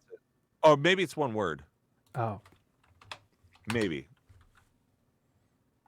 Water Veil. Hold on, let me look it up. I wanted to read this 1-star review on on Zombie Bitches from Hell. Bitches. Yeah, do it. I picked up as a freebie. I figured it would hopefully be satirical, ridiculous, and funny. I got 1 out of those 3 ridiculous. Aw. So why 2 stars instead of 1? Because Zoot Campbell can write some excellent prose. He's a pros and cons breakdown. Oh, here's the pros and cons. Oh God, I hope they make fun of me. All the characters seem to be cut from the same cloth. It's like the story only had a single character, but he had many different names. The characters all cracked the same type of joke. They all seem to think in the same fashion, unless the plot demanded otherwise. It becomes tiresome very quickly. Oh, yeah. I don't see. And the guy the guy reading it sucks too. I don't see any of that. He's breathing so heavy. Why is he breathing so much? What's the? Okay, so it's Mage Sign. We'll search in here. And the author is Alan Baxter. Alan Baxter. So look up that, maybe. Look up Alan Baxter. This is golly, bitch. What is this? David Wood. What is this? Oh, Alan Baxter. Hidden City. That's not it. Alan Baxter. Let me find it for you. Oh, here it is. I found it. Oh, Mage Sign. Oh, perfect. Okay, so there's a review down here. Go to the reviews. There's a review, and at the very end, it's like, this is the last part of the review is like, it's like one of the last sentences is like, and the narrator was okay as well. The narrator was okay, I suppose. Hold on. A double. I mean, you got a lot of 5-star reviews, so I mean, Yeah, he's an author from Australia. I did 2. There's 2 of these books, but it's so funny. Like, I laughed so hard. Because I was like, oh, yeah, that book. I was wondering, because, like, there's supposed to be a 3rd one. I was like, I wonder if he ever wrote it or released it or whatever, And like, he got someone else to read it. But, because I was like, I would love to read it. I would love to read the 3rd one. But, like, Oh, did you find it? No, I haven't. I'm looking through here. We're just trying to find. We're trying to The find reviews, some. There's a lot the of reviews are reviews. pretty. I didn't realize there were so many reviews. Like, I mean, I was probably smoking some devil's lettuce and was just like zoned in on it. But yeah, it's one of the funniest things. It might be one of the top, perspective reviews like up here or whatever. Like maybe that's why I found it so quickly. But like, yeah, it's like the book is this, and then the last part is just like the narrator is like okay or something like that. I was like, dude, that is the funniest fucking review. What if it was I've that review that that made Alan be like, "Well, fuck, I'm gonna get a better review. I'm gonna get someone else because he was just okay." It was that one review that changed his mind about Bentley. He's like, I can't deal with Bentley anymore. I guess. I think it was, obviously years later, but like, he may just not have written the book yet, but, yeah, this was like my first big gig was doing because there's two books. There's Mage Sign, and Realm Shift is the next one, and it's all about this sort of like supernatural Jesus character named Isaiah, who like has powers and stuff, and like in the second book, he battles like every sort of god and deity, like from Egyptian mythology to like any Greek, whatever it is. It's like this huge battle. Like I was like doing all this stuff, and I was like, this is like one of the first huge voiceover gigs I got because it's like 14 hours or something like that. And I was paid per completed hour. So it's like I got $200 per completed hour. Damn. Plus like a $100 bonus for, so it's like I basically got $300 per completed hour for a 14-hour audiobook or whatever. That's not a bad payday. Yeah, and yeah, it's not bad at all. And I was just so new to it that like reading out loud was so hard for me because I didn't at that time in 2012, I think maybe 2011, 2012. I didn't know I was dyslexic and I didn't know I had ADHD. So I was like, why can I not read out loud this simple thing that fucking like I can read it in my head just fine, but like I hadn't learned how to like look at a script and perform it yet. And this book, like I would record like one chapter. They're all about 20 pages. So that's about 45 minutes or so when it's edited. Each chapter would take me around about 90 minutes. Wow. And I screwed up so much that I basically doubled the record time of the chapter. So like when I was done editing it, it was about 40 to 45 minutes. Wow. But it would take me 90. And that's before I realized my system with the dog clicker. I've got a dog clicker now. And so I spike the recording. I go, if I screw up, I go, and that spikes the recording. So I don't have to, I would go back and listen to the entire 90 minutes every time I screwed up. And I would just edit it that way. I was so stupid. And then like, I figured out this dog, I started snapping. So I'd be like, cause I gesticulate with my left hand as I talk. And then I go like, if I screw up, and then I was like, wait, instead of doing that, I'll just get this where I just hit a button. I go, and shout out to Lee, my VO student. He sent me this. I was telling him about this, and he sent me this as a Christmas present a couple years ago. Like I opened the box and there was a dog clicker, and I was like, oh, you son of a bitch. That's very thoughtful. But that's how I do everything now. I just put it on my finger, and the second I start recording a script, I just go, and I just anytime I screw up. I've been doing a lot of Santa recently. Actually, a friend of mine who's a kindergarten teacher in Hawaii, her class like won a popcorn party, and so I sent them a message as Santa, and that she's probably has already played in her class at this point. For them to, it's like. Oh, it's Santa here. Hello, kids. Like, well done on your popcorn party and all this stuff. She wrote me a script, and I just kind of like went off on it. And, my biggest thing, I think since we last talked, like, was the Doja Cat thing out?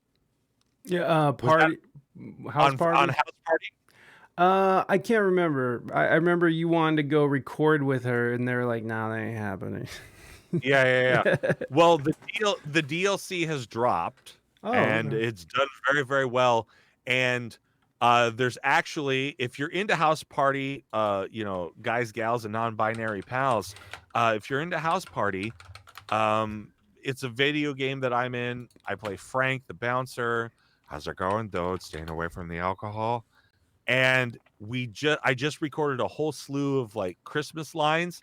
And before Christmas, they're releasing an update where Frankie's trying to hang some mistletoe, and there's a whole debacle. So if you want some holiday cheer with your old pal Bentley Michaels, you download that house party, ladies and gentlemen. Download that house party.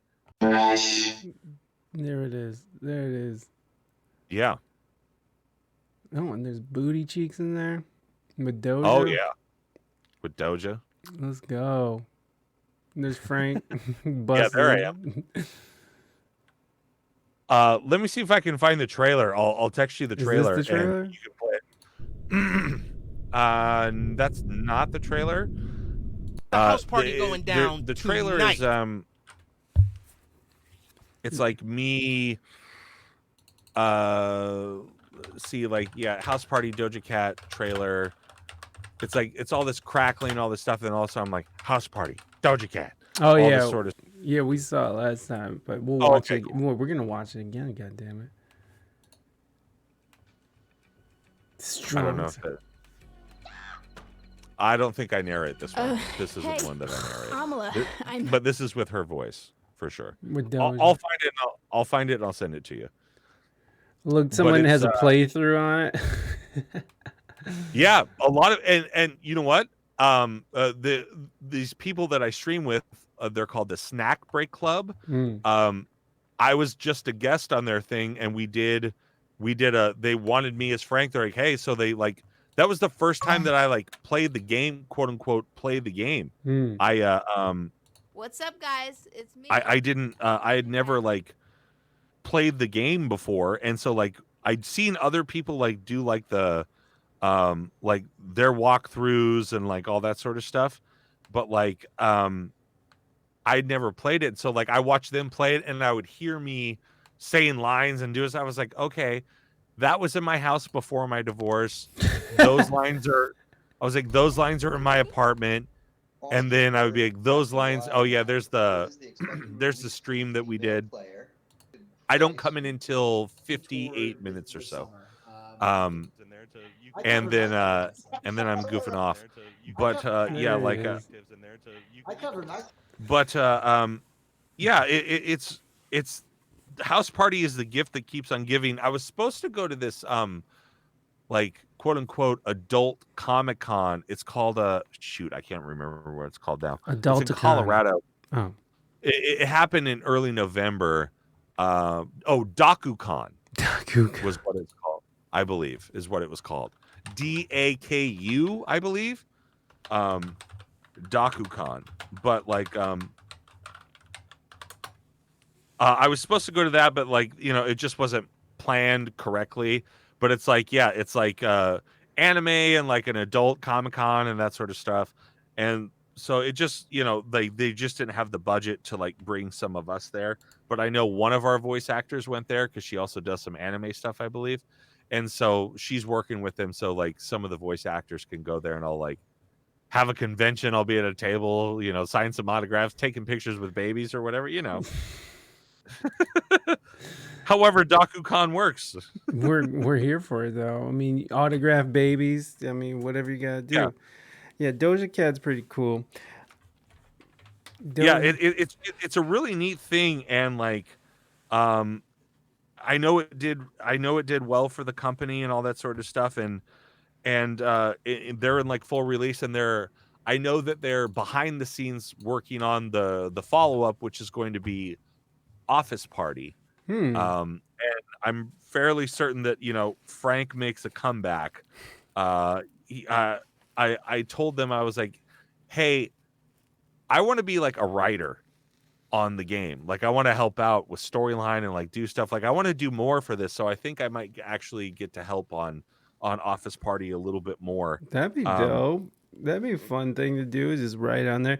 Samo says hentai is the correct way to produce the word adult animation. Sorry, my otaku is showing. Let me tuck back in. He's over here correcting you. It's called hentai. It's adult. Oh, hentai. It's Okay, it's cool. adult. It's adult. Adult. Oh, is that what that? I mean, I know that phrase. Is that what it is? Like Adult hentai is anime. like. Oh, okay, adult anime is hentai. Okay. And I think there's So, actually okay. like titties and stuff in there. Well, the same with our game. Like, Is there titties in House Party? You can have sex and get blowjobs in House Party. My character Frank blows somebody in the backyard. Oh, nice. As long as he's sober, though, right? Oh, he doesn't drink. Yeah. So, no, as long as the person he's blowing is sober. Oh, I'm not sure about that. But they can be drunk.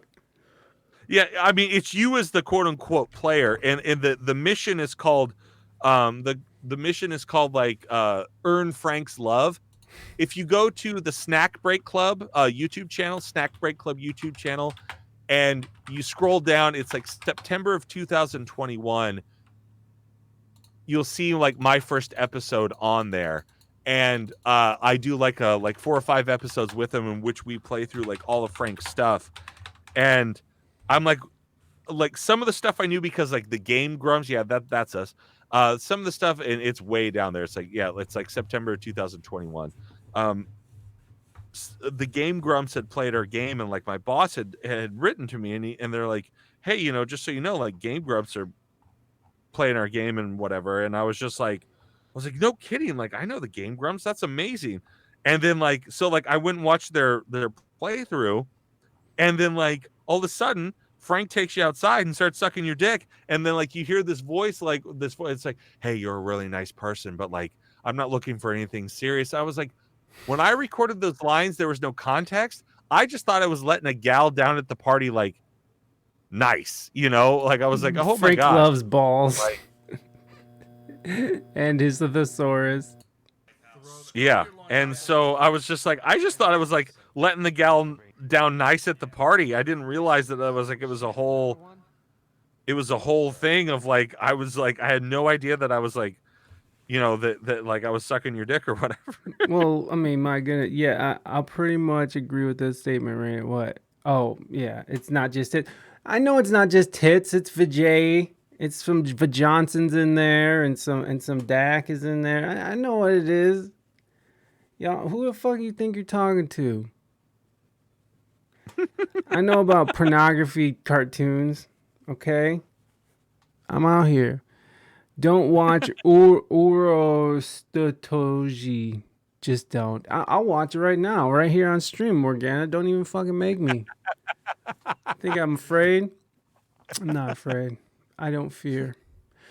I have. Oh, I forget. Okay. Oh, sorry. I just texted you the Twitter link. I forgot. I forgot about the name thing with the texting, and so like I was like, but yeah, I just texted you this is like our 30-second commercial where this was like the reveal that Doja Cat was going to be in the game, because they kept hinting they had like a shadow outline and people were trying to guess who it was, and then this is me doing the voiceover because she has beef with me. Like she does this stream with this other gal. She's like, I want beef. She's like, Frank sucks. I want beef with. I want to slap him.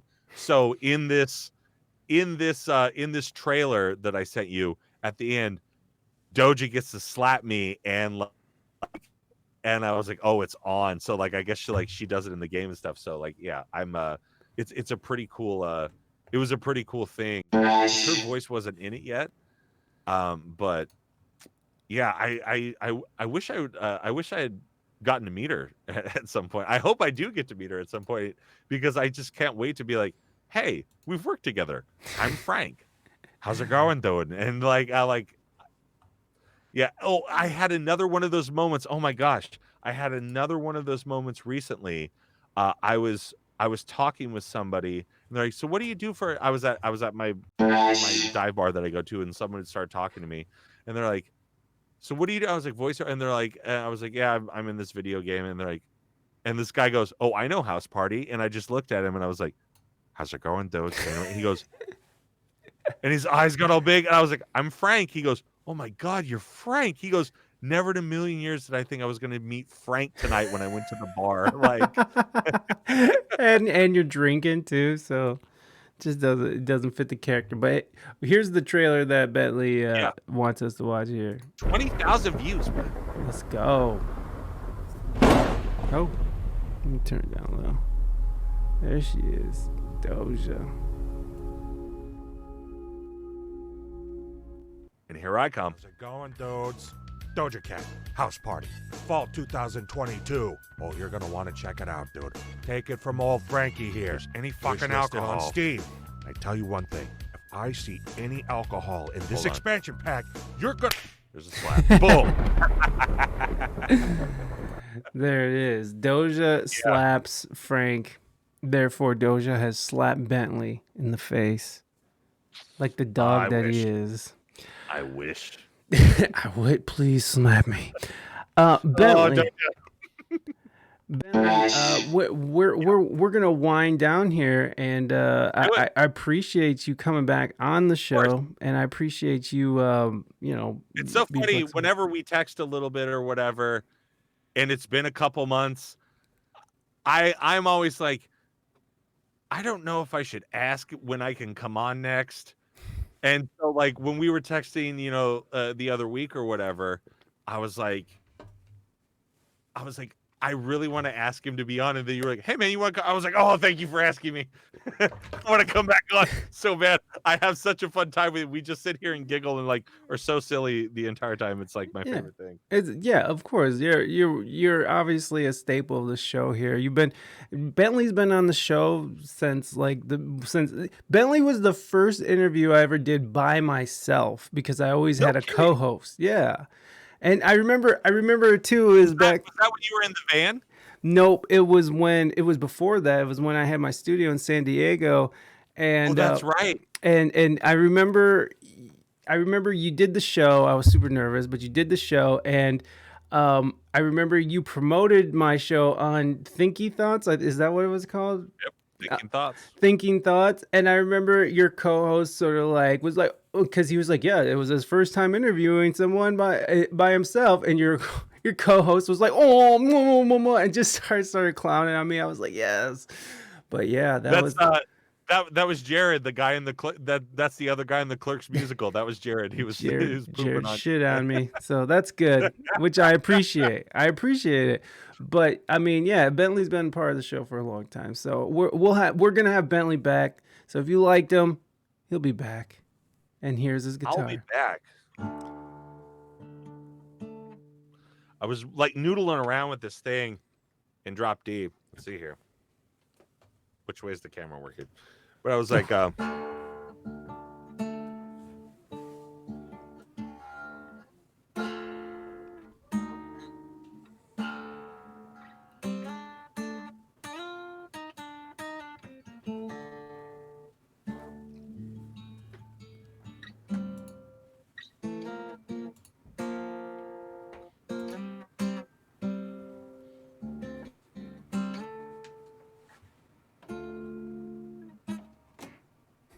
hit it.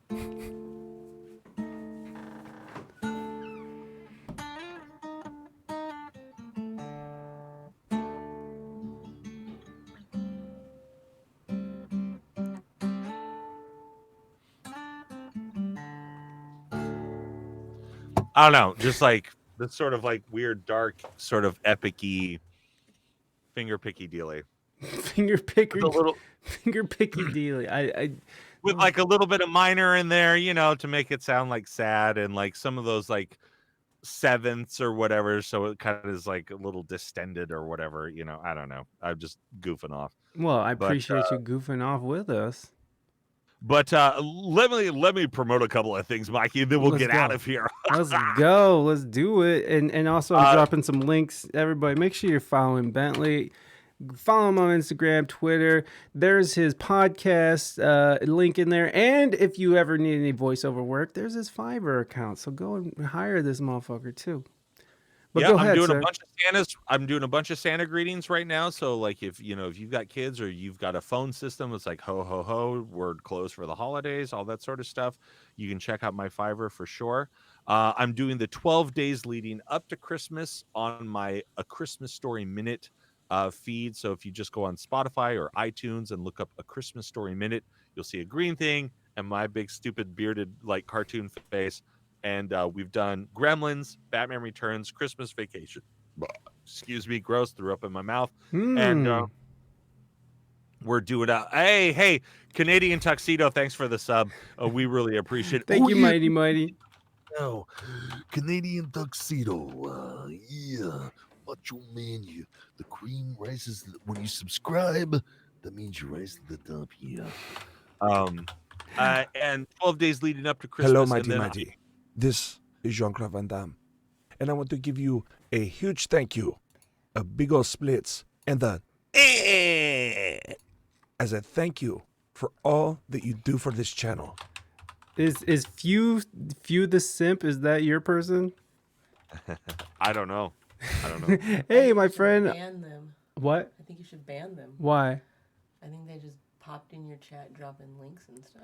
Oh, you dropping links? Few? You dropping links in my chat? Is that Raina? Hi, Raina. Hi. Raina said, she's just Sorry. back. She's Sometimes just. I backseat drive from here. Yeah, she micromanages any chance she gets. I micro mod. All right, get the fuck out. What are you doing? Get out. Jesus Christ. I'm sorry. We're interrupting all of your things. Please. God, I want to make a joke so bad that I don't want to say it though. I mean, if you want to say it, you can. No, I won't. I'll tell you off air. Okay. But so we've got the 12 days leading up to Christmas podcast on the A Christmas Story Minute feed. And then I'm doing another podcast with my buddy Roger, Speed Movie Minute, in which we're breaking down the 90s Keanu Reeves classic, Speed, 1 minute at a time. We're about 20 minutes in at this point. It's got great artwork by Zig. If you go to the podcast feed, his link is in there. He's an amazing cartoonist. He does amazing artwork. I highly recommend him. He's affordable. He's amazing to work with. Like, he took all of my notes. I'm the type of person that I don't want to work with because because I give so many notes because I have so many ideas. Like, we went back and forth probably like 15, 20 times to get it exactly like this. But he's awesome. So like if you click on the episode, his link is like in the show notes or whatever. Yeah, at the very bottom. Yeah, Zig, there he is. Logo by Kevin Ziegler. There it is. Instagram. And he's so in his website. There it is. There it is. Dropping it on the chat. That's my boy, and he's so talented, and I highly recommend him. And then you can go just look me up online, Bentley Michaels. You'll find me. It's the Aiken for Pleasure YouTube channel, and I'm going to be dropping new stuff. We're going to be doing Celebrity Cooking Kitchen, in which I take all AKIN, the numeral 4, pleasure with a Z.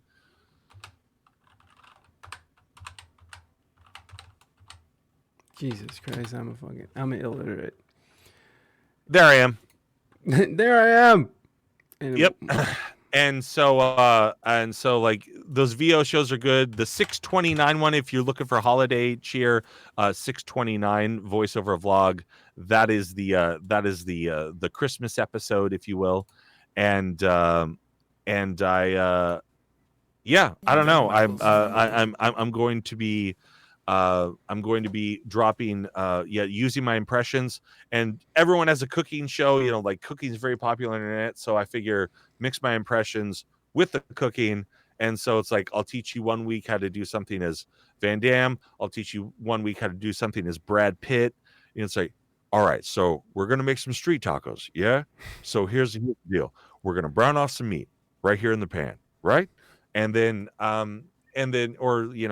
Macho Man, oh yeah, Gonna be making ice cream sundaes coming at you. We got the chocolate drizzle coming down, just like the elbow of justice. I'm telling you now.